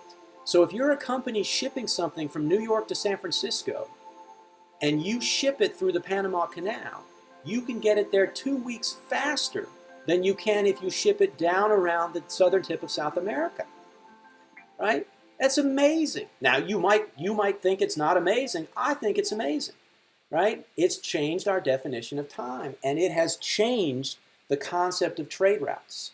When we look at these massive ships, and they just get bigger. So this is an example of this is not an example of, this is one of the biggest container ships on planet Earth. It's owned by a Dutch company called Maersk, right here. Danish company, not Dutch. A Danish company, Denmark. Maersk right here. Maersk is a huge part of the Danish economy. I think they're roughly 14% of Denmark's GDP. Anyway, just in terms of size on the bottom right, they're massive, right? Compare them, Statue of Liberty, the London Eye, the big Ferris wheel. But look how much stuff we put on these ships. Think about stuff. Look at your feet if you're wearing shoes, or turn left or right and look at your pair of shoes. On one of these ships, we can put 111 million pairs of sneakers in their box. In the box. Think about the last time you went and bought a pair of shoes. You got a box of shoes. You get 2 boxes, 3 boxes, 4 boxes. It's buy one, get one free, so I may as well buy 4. Hey, I'll buy 8. You want to go with me? Let's buy more. I need a bigger car because I got to get more boxes. Guess what? I got too many shoes, need a bigger house, got more stuff. It's true. We all fall victim to it. 111 million pairs of sneakers. 182 million iPads. Or the one that gets me, 36,000 cars. 36,000 cars get put on this ship, and that ship floats. Floats!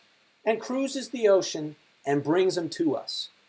And in terms of speed, that ship now, it transports goods from, follow my cursor, China. So the big production ports or manufacturing ports on the east coast of China get put on that big Triple E, cruises down here, southern Asia, up through and around Indonesia, whoop, down here, hey India, cruising past you, nice to see you. Somewhere we went past the Seychelles.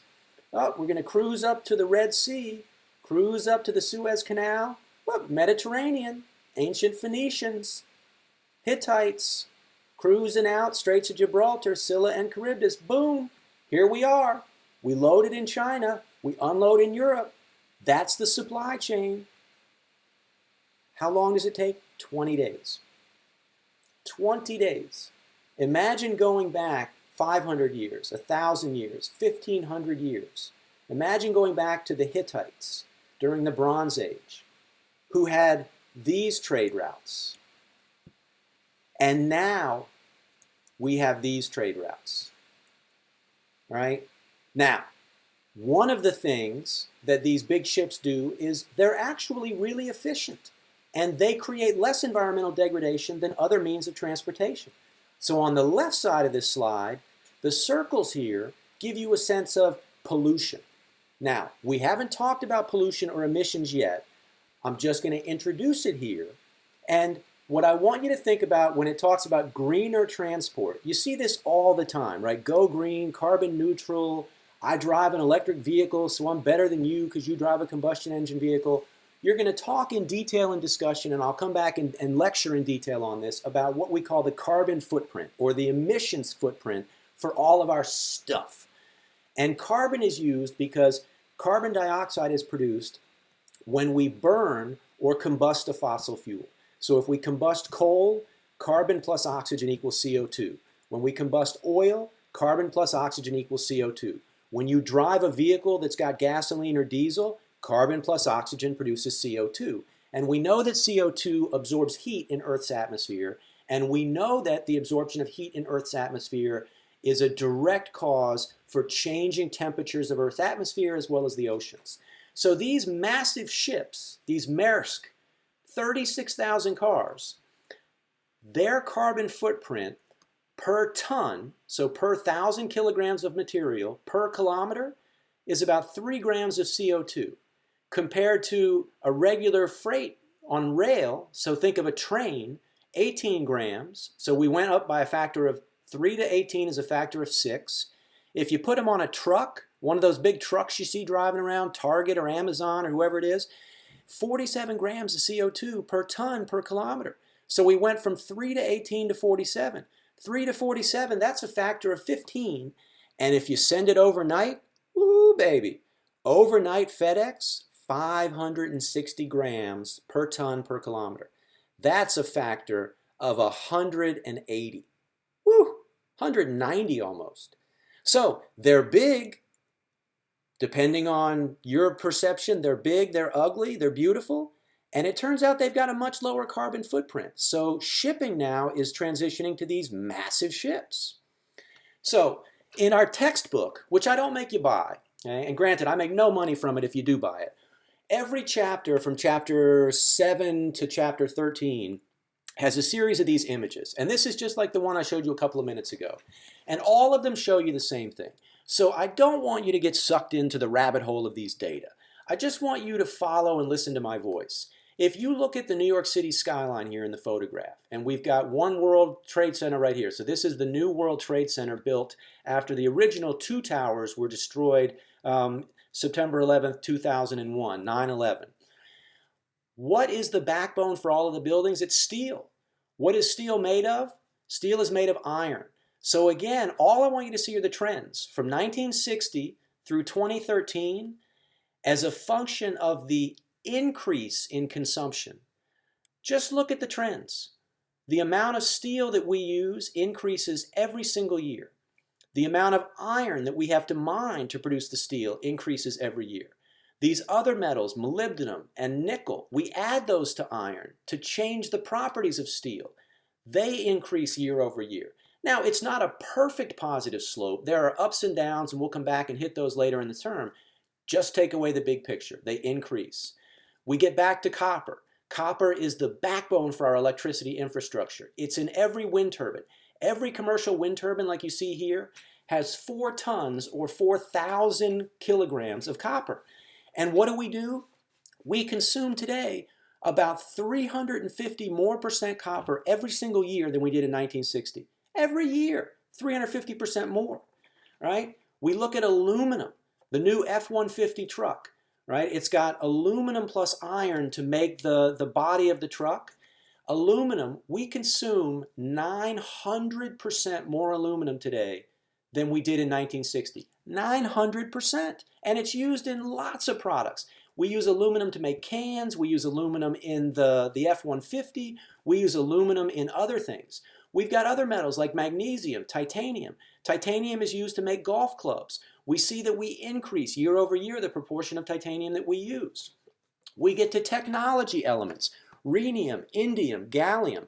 And all I want you to see here, if we go back to the screen, the video that I showed you in lecture 1, where we've got these tin indium oxide screens that allow the conduction to change when you put your finger on it, right, which is shown here on the left side, the photograph.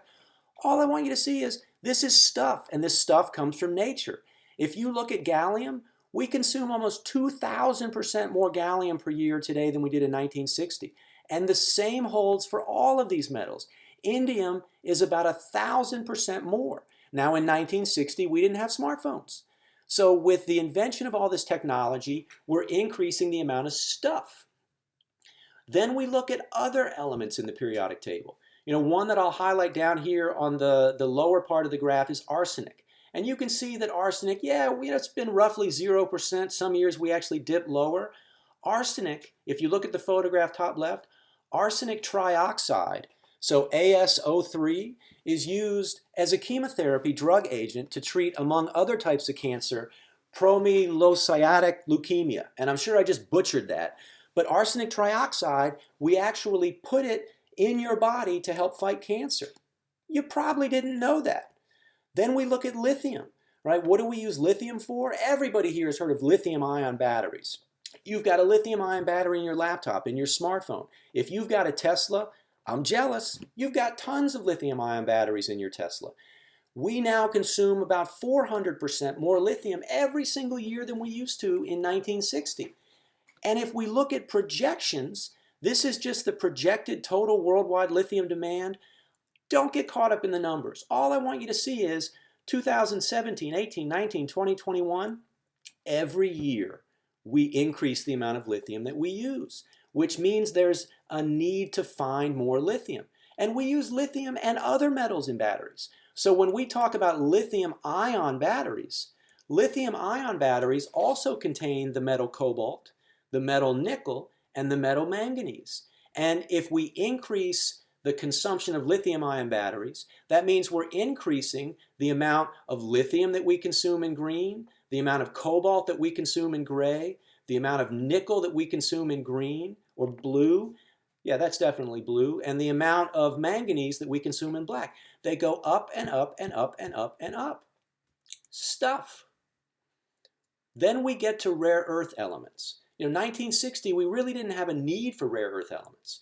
Today, rare earth elements are in every technology product that you own. Everything. They make wind turbines work. They make your smartphone work. And we consume 5,000% more rare earth elements every single year than we did in 1960. 5,000%. They're in our cars. So what are rare earth elements? Again, this is an intro today. So rare earth elements like lanthanum and cerium, they're used to make a variety of components, including magnets, that make our cars go. You can't build an electric vehicle without rare earth metals. You can't build a wind turbine without rare earth metals. You can't build a smartphone without rare earth metals. Right? That video in lecture 1, they talked about sexy metals like neodymium and praseodymium. Well, they're sexy, they're necessary. You have to have them to make all of this stuff. All right? All of this stuff requires them. Now, let's switch gears. Wet my whistle and take a sip here.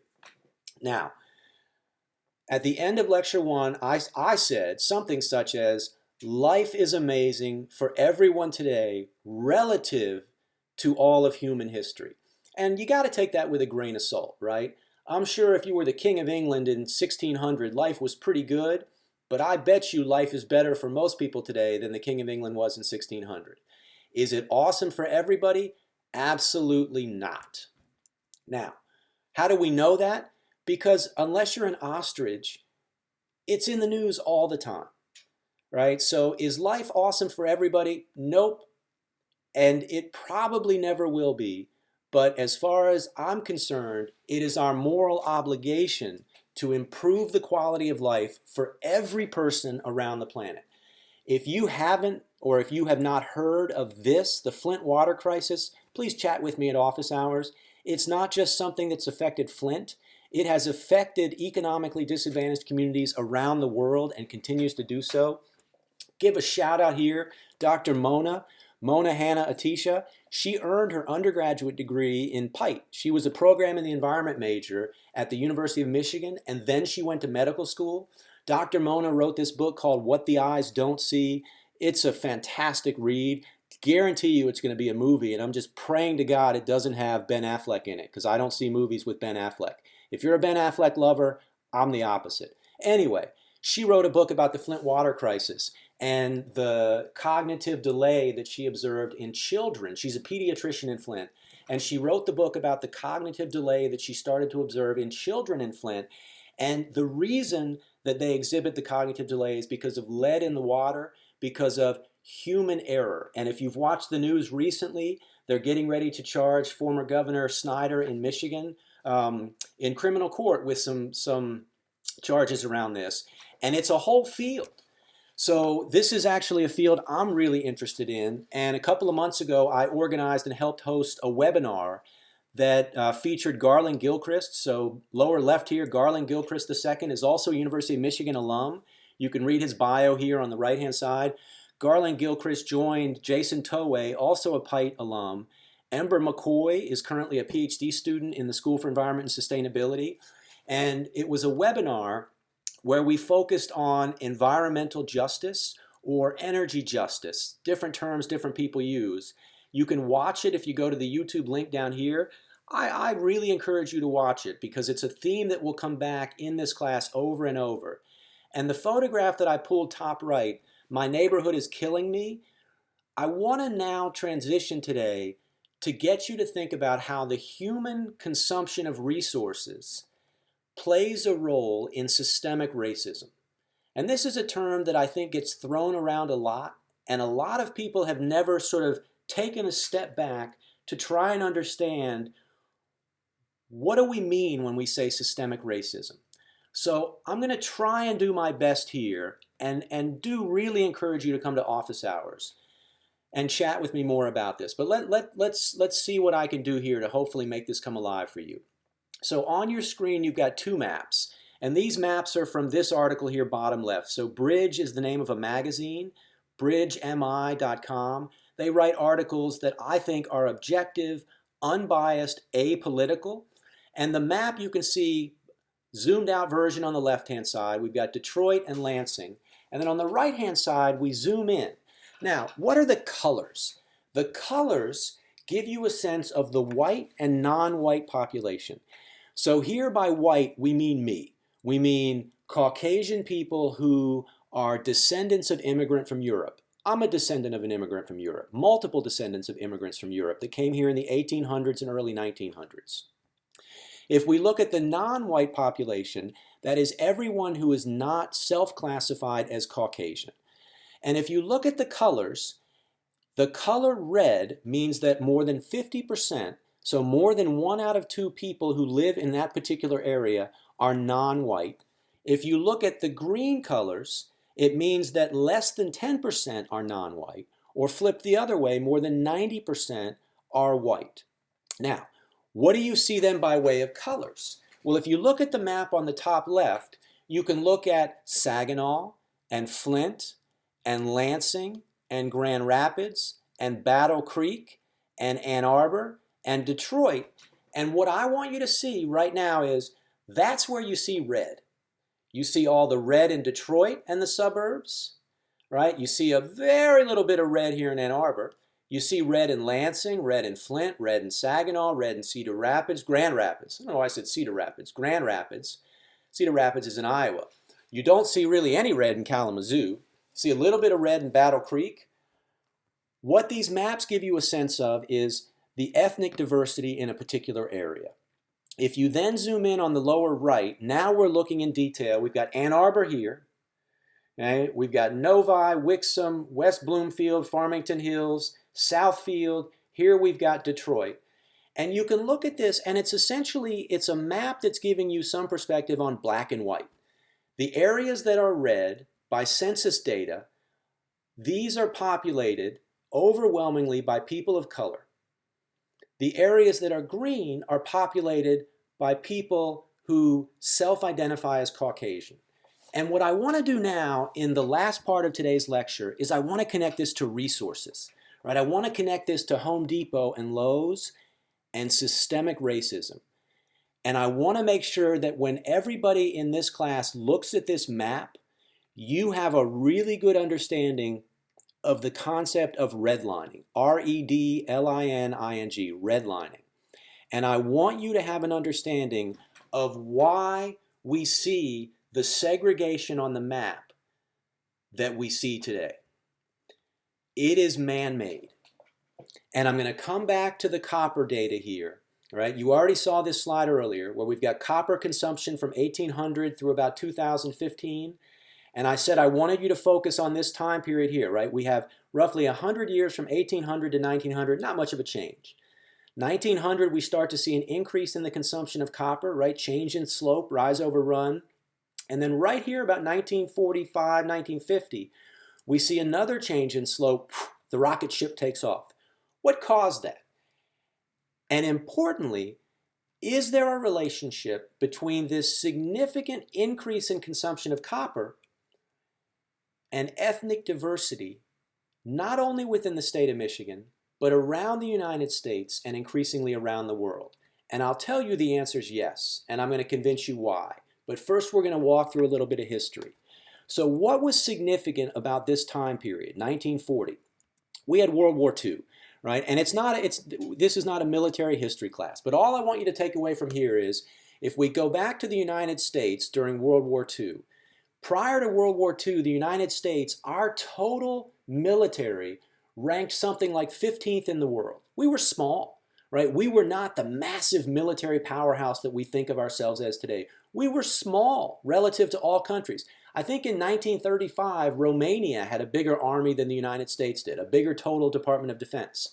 Then World War II happened and boom, we had 16, look at the histogram bottom left, we had over 16 million people in the United States who served in our defense, various branches, Army, Navy, Air Force, Marines, and Coast Guard. 16 million. Now where did those 16 million come from?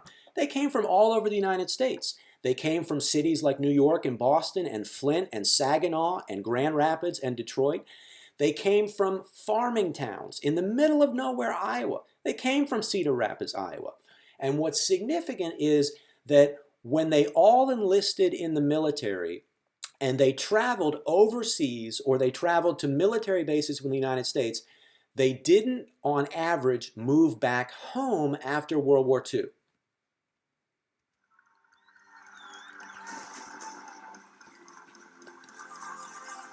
There are many among us who in the past closed their eyes to events abroad because they believed that what was taking place in Europe was none of our business. That we could maintain our physical safety by retiring within our continental boundaries. To those who would not admit the possibility of the approaching storm, the past weeks have meant the shattering of many illusions. With a third of Europe now under Nazi control, America still sits on the sidelines. Many believe the war to be Europe's problem. Recalling the horrors of World War I, the majority of Americans don't want to get involved in another European war. President Franklin Roosevelt attempts to convince them otherwise. On September 16, 1940, Roosevelt signs the Selective Training and Service Act, the first peacetime draft in American history. All able-bodied men between 21 and 30 must register for military service. Though Congress approves the bill, it is careful to call it a national defense measure. The draftees may only be sent to defend American-held territories. 2 years ago, the United States had the 17th largest army in the world, smaller than tiny Romania's. And almost 2/3 of American recruits have never fired a rifle. By the summer of 1941, Hitler is ready to launch his forces further east. In June, his armies invade the Soviet Union. By September, they have captured over 1.4 million Soviet troops. In November, Germany, Japan, and Italy renew their military alliance. All agreed to safeguard their common interests. The Axis powers are ready to carve up the world. All right. Just in the interest of time, I'm going to play through this. 19. And I'll tell you, I had a lot of family in the United States who fought for the U.S. I also had a lot of family in Europe who lost their lives as a result of Hitler's actions. But I won't bring that into this class. What I wanted you to take away here, and everybody should look back and understand history. Anyway, what I want you to think about here is 16 million people. 16 million, mostly men, enlist in the Army. Air Force, Navy, Marines. They come back to the United States. They don't want to move back home, right? You're 20, 22, 24, 26, 28. You left your farming community somewhere. You left the city tenement in New York. You don't want to move back home. You want to move here.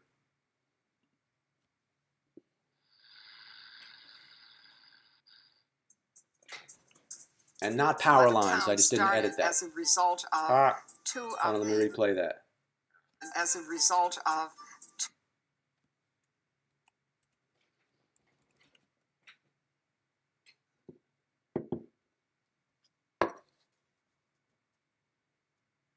Come on, baby. There we go. Levittown started as a result of two of the Levitt sons coming back from World War II, discovering that there weren't any houses, affordable houses for the veterans. So they decided, because they were a construction company before the war, that they came back to their father and said, this is what we're going to do. We're going to build affordable homes for the veterans. My husband always tells me, he and my brother-in-law are always telling me the stories of their growing up here, and it was a wonderful time for them. And raising my children here was spectacular. We had the pool just around the corner where my children learned how to swim, and they had playmates. The neighborhood was filled with children. We had 22 children between 5 houses at one point, and it was always a very warm community. Everybody knew everybody, and everybody took care of one another, and everybody was very friendly. Levittown was, the ultimate working class town. It was blue collar all the way. Everybody had 9-to-5 jobs. We weren't on the North Shore or the South Shore. We grew up 30 minutes from the city, but yet we felt like we were hundreds of miles away from the city. My neighbors across the street, on both sides, my neighbors down the block, we were all really tight-knit family. Yeah, my dad was a volunteer fireman, so there were other volunteer firemen who lived on the block, and we all stuck together. I think the thing I love most about Levittown is that it is a very special and unique place. It is the first suburb, and I think that something that made it seem even more special to me was the day that my grandson came home from school and said to me, "Nana, did you know that you live in the very first suburb in this country?" All of a sudden, it made me feel very, very special. Mr. Levitt was very proud of Levittown. Actually, he was the Grand Marshal of our 40th anniversary parade. And so he spoke very highly of Levittown. And he said, "What town can be in the Encyclopedia Britannica? Levittown is." And he said, "And it's you people that have done it." All right. So you got to be asking yourself, what the hell does that have to do with resources? So let's walk through it. What do you see? I see stuff, traffic lights, asphalt, cars. Levitt, cycle back here somewhere. At some point they showed in the video. Levitt, here we go. Levitt is shown in the center, and his two sons flank him on the left and right. Both of his sons went and fought in World War II. And when they came back, they lived in New York on Long Island. And they noticed that most of Long Island was farmland. At that time, it was almost all potato farms. They also noticed that you now had hundreds of thousands of soldiers coming back to New York, which was their port of entry coming back from the war theater in Europe. They were coming back and they wanted places to live. So Levitt and his sons invented what became known as Levittown. And Levittown was the first suburb ever built in the entire world. So when we think about suburbs, I'm thinking here cookie cutter neighborhoods outside of a city where you live and you drive somewhere else to go to work and do your shopping. First suburb, we invented the suburbs.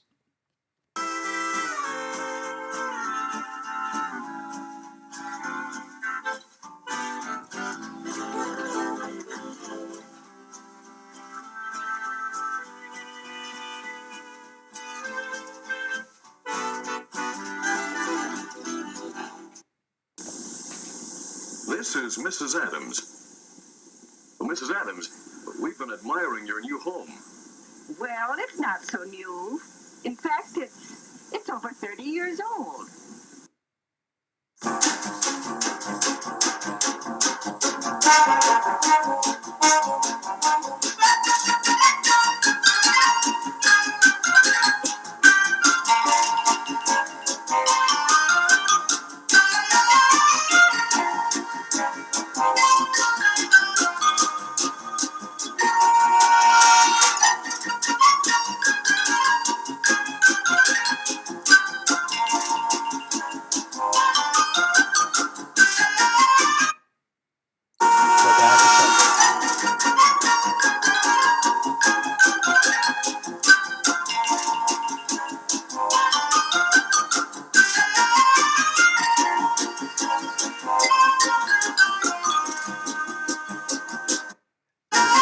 Let me stop it there. What do we see? We see stuff. We got a washer. We got a bath. We got storage for stuff.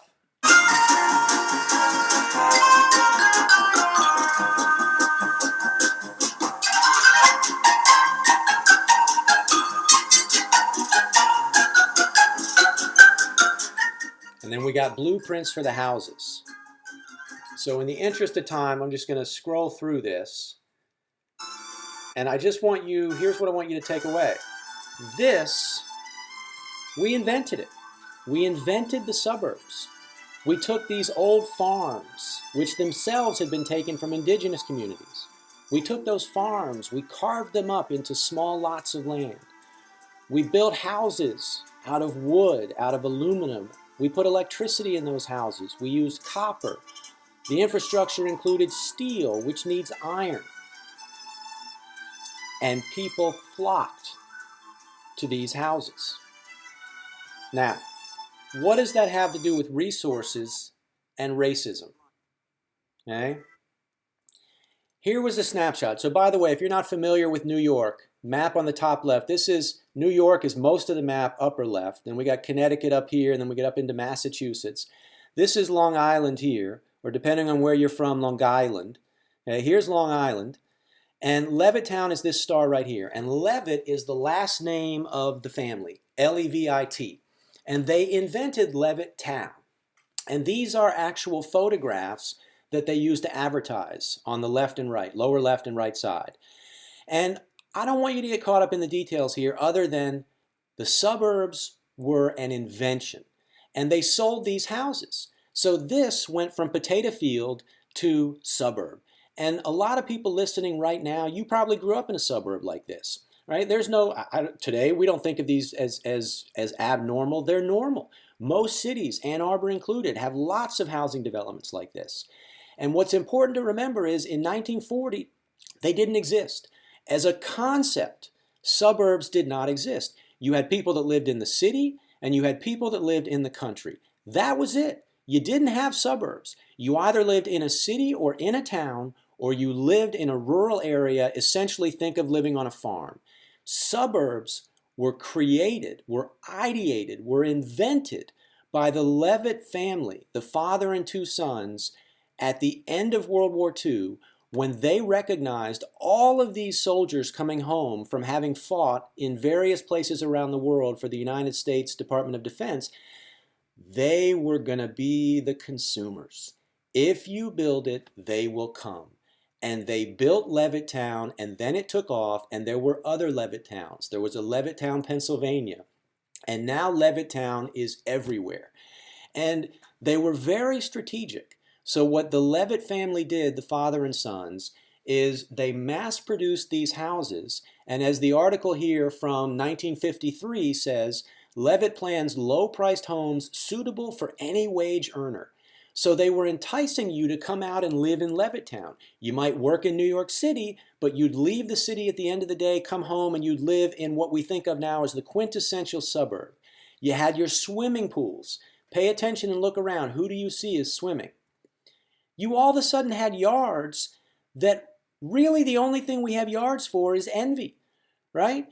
It used to be that we were subsistence livers. Every day we would wake up and every piece of land we needed to grow something on. We had to invent lawnmowers. Didn't have them before. So now we've got these three dads, they worked all week, and then Saturday comes, they're like, oh, what do I want to do today? Well, I don't have to kill an animal to eat it. I don't have to forage for berries to get my fiber. You know what I'm going to do? I'm going to mow this grass, and the grass only exists so that my neighbors are jealous. I'm saying that with a little tongue-in-cheek, but honestly, think about how much grass we have and we grow and we fertilize that serves no point. No point. Your kids, oh, they're safe. They're not in the city. They're out in the suburbs. Look at this. You can stop by and buy your lemonade or Girl Scout cookies or Boy Scout cookies. Again, look at who's in the pictures. You can wash your car out here. Oh, stuff. We see the proliferation of stuff. All those houses, people need stuff. If you look at the size of those houses, they were half the size of most homes in suburbs today. You go to a Home Depot today, you want to get a shower fixture or you want to get a sink fixture, holy moly, look at this. Look at all the choices. It's dizzying. It can literally be mind-numbing to go in and say, all I need to do is get a shower head, but now I've got 1,000 shower heads to choose from. Which one do I do?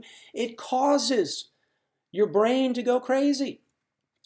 Now, back to this one, look at the prices. They were accessible, right? They weren't cheap, but they were accessible, right? We're talking about houses that were $9,000, $11,000. Now, granted, it's the 1950s, but still, you had to get a mortgage. Now, if you know all of this, great.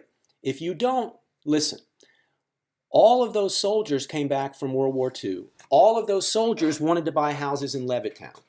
The soldiers didn't have cash to buy those houses, right? No soldier came home from Germany with $11,600 burning a hole in their wallet and said, oh, here you go, I got $11,600, let me buy your house. So what the Levitts did is they created a partnership with the Federal Housing Administration. So the Federal Housing Administration, which goes by the acronym FHA, the text over here tells you what I'm going to walk you through. They went to the FHA and they said, look, we're going to build these brand new communities, Levittown. It's going to be this idyllic, picture-perfect place for soldiers to come home. They can buy a house, but they can't afford it. So what they did is they got the FHA, which is a part of our federal government, so the Federal Housing Administration, to back the loans for the soldiers who bought the houses, which is sweet, right? It means that if you're a soldier and you came home and you want to buy a house, you don't have to have all the money for the house. The government will essentially guarantee the Levitts and the banks that if you buy that house and every month you're supposed to make your payments and you miss your payments, the government will essentially, you can think of it as back your loan or step in to make those payments for you. Now, it wasn't exactly like that, but that's a pretty good characterization of the system. What it told the Levitts is that the Levitts and every other builder after them, they could build the houses and all of their expenses would be covered because they would then sell the houses and the government would back the loans. And I've got a little video here I'm going to play just for a second to give you a sense of the FHA. Quick tip number 4. Who is the FHA? Many people imagine the FHA to be some secret, undercover government agency like the CIA or the FBI. Slow down. The FHA is the Federal Housing Administration, a government agency created under the National Housing Act of 1934. During the Great Depression, the FHA helped spur home ownership and assisted in the revival of the economy. The creation of the FHA is unquestionably one of President Franklin Delano Roosevelt's greatest achievements during that time. Today, the FHA is one of the most flexible loans when it comes to helping people with less than perfect credit, job changes, or those who have little money to work with or need gift money to achieve home ownership. An FHA-insured mortgage loan is an extremely safe, conservative, traditional loan which has been around for nearly a century. Here are some of the things that an FHA mortgage loan allows for: past bankruptcy, prior foreclosure, gift money to be used for the down payment, parents or relatives to help co-sign, renovation financing, which provides the money to make repairs, upgrades, or purchase appliances. Collections do not have to be paid off. Credit scores as low as 500 to still qualify for financing. All right, I'm going to stop it there. And again, the takeaway is what the Levitts were able to do is they were able to build all these houses and get the federal government to essentially guarantee the mortgages. It was a sweet deal, right? You basically build the houses, it's your money up front, you're buying the land, you're buying the materials, you're paying the workers, you build the houses, and the government says, yep, we will guarantee or essentially provide insurance for the mortgages. Now, what does this have to do with resources? That should hopefully be obvious. You can't build a house without resources. The copper, the aluminum, the steel, everything else that goes into these houses. All those glass windows need the elements to make glass. Well, what was the result? Among the results is all these soldiers came home, they had almost no money, but they were able to get a Federal Housing Administration backed loan to buy these houses for, let's say here, $9,000. And if you fast forward using inflation, that house today, it would be about $90,000. So this is a form of wealth accumulation. And if you look, this is actually from Zillow from a couple of weeks ago. If you look at the price of houses, Levittown here is in blue. If you look at the price of houses in Levittown today, they're on average $400,000 to $600,000. So any person who bought a house for $9,000 in 1956, if they still own that house 60 years later, or their kids own the house, or the grandkids own the house, that $9,000 investment is now worth, let's call it $500,000, which is a factor of 5 times higher than what the value of the house should be purely based on inflation of the US dollar. And so there's been this incredible amount of wealth accumulation for the people who were allowed to buy houses in Levittown. And that's the key. Who was allowed to buy houses in Levittown? Well, it turns out that the agreement the Levitts made with the FHA, and these are real quotes, they limited residents to the Caucasian race. So if you were a black soldier coming home from World War II, you couldn't buy a house in Levittown. If you were an Hispanic soldier, you couldn't buy a house in Levittown. If you were a soldier, if you were from an indigenous community, you could not buy a house in Levittown. So what do we have? We have potato farms. The Levitts buy the potato farms. They build these houses. They sell the houses to soldiers, but only white soldiers. The government says we will back the loans, and the government agrees that only white people can buy the houses. This is the 1950s. You also had, back up one here, you had very strict requirements. You couldn't rent a house to anybody who wasn't white. And so this was orchestrated and agreed upon between the builders, the landowners, and the federal government. And there's a lot of text on here. I'm not going to go through all of this, but the title here, Did the Government Racialize Housing and Wealth? And you can read through this on your own time, but it includes over here on the right-hand side, 1950s, 1960s, the economy and the housing boom. It's a form of wealth transfer, because if only white people are allowed to buy the homes, and the government provides the money for the homes, and those homes have now increased in value from $9,000 to $500,000, and only white people could buy them, now you've had wealth accumulation and people of color were disallowed. It's what we call redlining, or today it's what we call redlining. The new middle-class families of Levittown had one other thing in common. They were all white. Let's start this again. I don't know why it has this delay. The new middle-class families of Levittown had one other thing in common.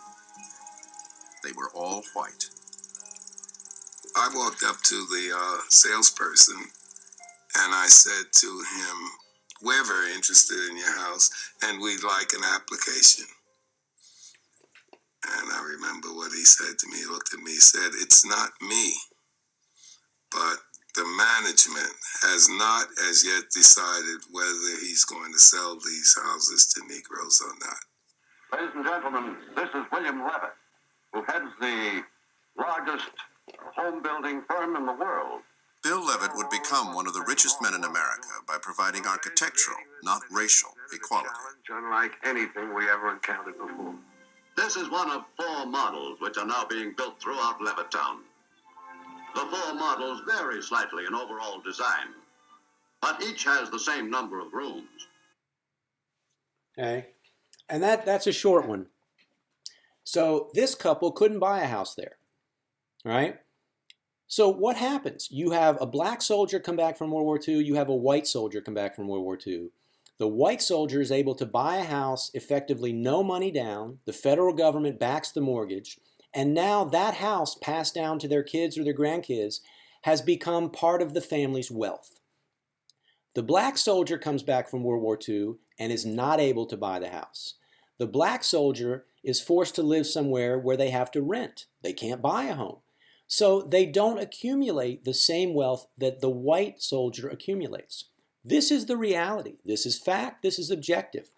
And Levittown, that suburb, which literally was the very first suburb ever built on planet Earth, that suburb also then led to what has been termed the Great White Flight, where white people from cities moved out of the cities into the suburbs, such as Levittown and the infinite number of other Levittown-like suburbs, leaving black people who could not get mortgages. They literally, right? These are quotes.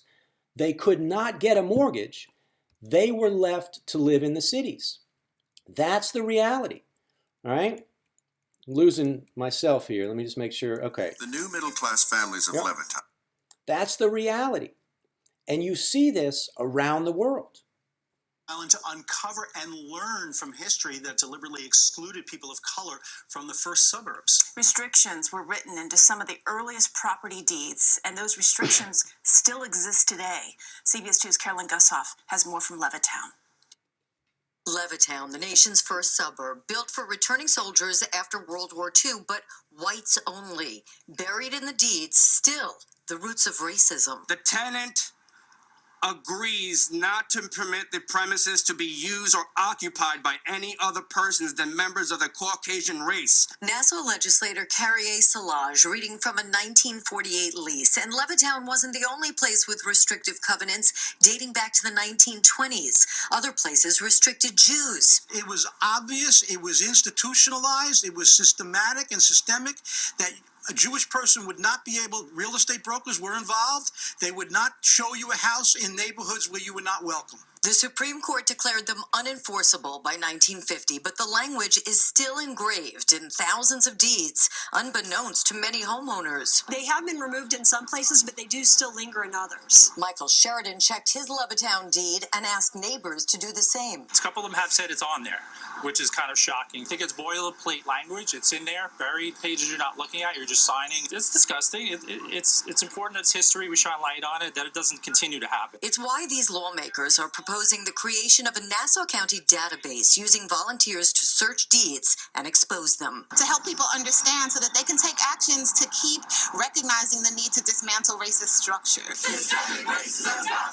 The Levittown Coalition for Change is taking action. There is a direct intention behind us growing up with just our own people and no black or brown people in our neighborhood. And it's important to understand that didn't happen by accident. That happened very, very much on purpose. Original deeds cannot be changed. Educators hope exposing the extent of them can educate. In Levittown, Long Island, Carolyn Gussoff, CBS 2 News. So you could tell by the masks in that video, that's now, right? So we had all of these homes being built in the 40s, the 50s, the 60s, and it wasn't until the late 60s where the Levitt home builders finally started allowing people of color to buy homes. But by then, the economic damage was done. By then, Levittown and Long Island, they were carved up, suburb after suburb after suburb. And you see this around the country. It's what we call redlining. So when you come back to these maps and you look at the distribution of people by ethnicity, by race, what do we see?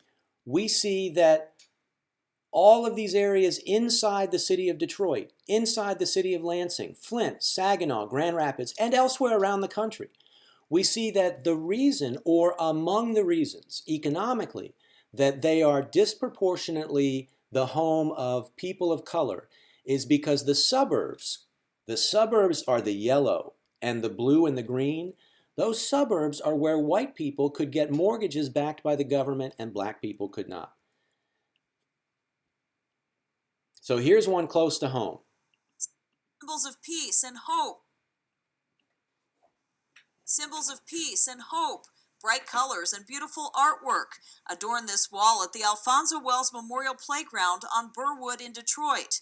But there's another side to the wall, an ugly side, that dates back to the 1940s. This is governmentally sanctioned apartheid, where the government saw fit to actually put in a physical barrier to separate the races. Jeff Horner is a senior lecturer with Wayne State University's Department of Urban Studies and Planning. He says the 6-foot concrete wall was built by a developer in 1941, so the federal government would approve a new housing project intended for white families only. The wall runs about half a mile near 8 Mile in Wyoming.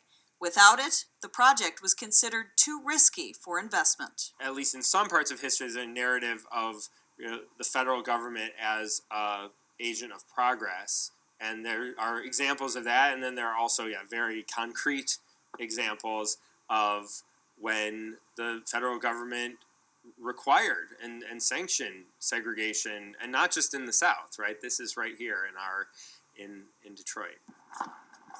According to published reports, Detroit builder Harry Slatkin proposed extending the wall in the 1950s, but his proposal was rejected. We had no idea it was a segregation wall. Like I was saying, my parents never talked about it, and neither did my grandmother. Teresa Moon and her family moved to Burwood in 1959 when she was just 6 years old. She says she was 15 before she finally learned why the wall was really there. I can't take away what it is, okay? I can't not tell the kids that are growing up over here now what it is and why they built it and how anybody would have the audacity to build something so minimal. It's only 6 feet high. It's 12 inches wide. I can get on my tiptoes and look over it. The lesson is let people live wherever they want to live, eliminate racial prejudice and hatred, and I think everything will be fine. So what does the future hold 75 years later in a country with a new president, still very much divided? Teresa says just thinking about it brings her to tears. Stuff still happens. It's just not as blatant as this. Stuff still happens today. There's some places in this surrounding community that I won't go because I know that I'm not going to be treated fairly. And that's like a few miles from here. Is it ever going to change? Are we ever going to be able to just, the color of my skin is not going to matter? I don't know. I mean, I don't know what's going to happen. Hopefully it's going to get better, especially for the kids, for the future. At Detroit's 8 Mile Wall or Wailing Wall, I'm Robin Schwartz for the Detroit Jewish News and the Detroit Journalism Cooperative. All right. So by now, and we're almost done with the lecture, but by now you got to be thinking, oh my God, I didn't sign up for an environmental justice class, did I?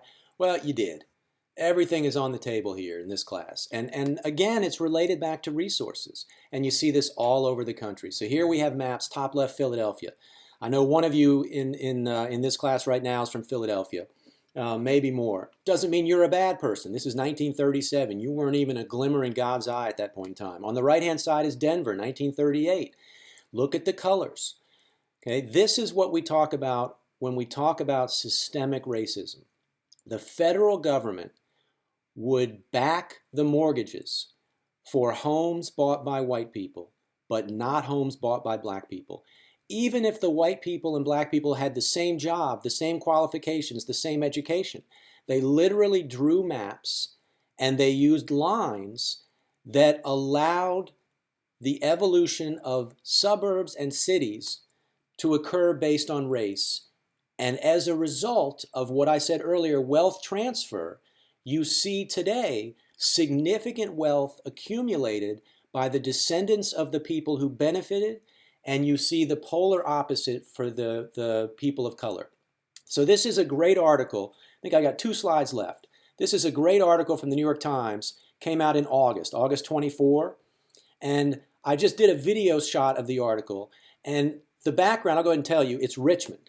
So I am the descendant of immigrants from Europe, and my father's mother's parents both immigrated from what is now Alsace-Lorraine, the border of France and Germany, in the early part of the 20th century. And they immigrated to Richmond, Virginia. Richmond is the capital of Virginia. This is the James River here that runs through Richmond. And I want you to watch me playing it here to get a sense of what we mean by redlining. And also I had a great visit during office hours. Somebody asked me, how could this relate to climate change? So if you look here, and I'll pause it, okay, this is what we mean, right? And it's not about the red lines, like don't think about red pens. The concept of redlining was that in the 1930s, in the city of Richmond, all of these areas that are now within red and colored, those were areas where the federal government would not back a mortgage. They just straight out wouldn't back the mortgage. And the areas outside of those redlined areas were where the federal government would back the mortgage.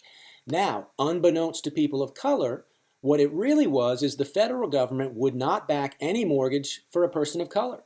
None. But they would back the mortgages for white people. Now, one of the things that we study today, the broader we, go back here for a second, is we measure things like temperature. So now what you're looking at is all of these. So if we go back here, these are the areas that were redlined, right? So right away you can see the racial divide. People of color lived within these areas and overwhelmingly rented, no wealth accumulation. And outside of these areas were overwhelmingly populated by white people who could get mortgages backed by the government and accumulated that wealth and passed it down to their children and their grandchildren and their great-grandchildren. So what we see then, let's relate this to climate. If we move through, now what you're looking at are those same redlined areas, right? So take a step back. The same redlined areas, now what you're looking at are the temperatures of those areas in the summer. So what you're now looking at is on the bottom, and I know it's hard to see, blue is cold and red is hot. If you look at Richmond, look at where you see blue and look at where you see red. You see that the hottest parts of Richmond are within these redlined areas, right? And it jumps out at you, right? This ain't fake news. This is reality. These are real temperature measurements by putting temperature probes all over the city of Richmond. And you say, well, wait a minute. How could that occur? Well, it occurs because if you look then at the abundance of trees, it turns out within these redlined areas, there's more asphalt. We know that asphalt absorbs a lot of incoming solar radiation. We know that there are fewer trees planted. And all of this is part of the systemic racism that underlies the mortgages for people in these different areas. And so here you can see, and I encourage you to look at this article, right? Here we see a snapshot. These areas in red are overwhelmingly populated by African Americans, Black Americans. The areas in green are overwhelmingly populated by white Americans, European descendants. And then we start to get a more equal mixture in the blues and yellows. But we can relate this to climate change today, because those mortgages that were backed by the federal government, they allowed for more trees to be planted. So here we have, this is a map of tree cover. You can see all the redlined areas here are outlined, and then you can see the areas where mortgages were backed by the government for white people. They have a lot more trees, right? So this is systemic racism, and it is reality.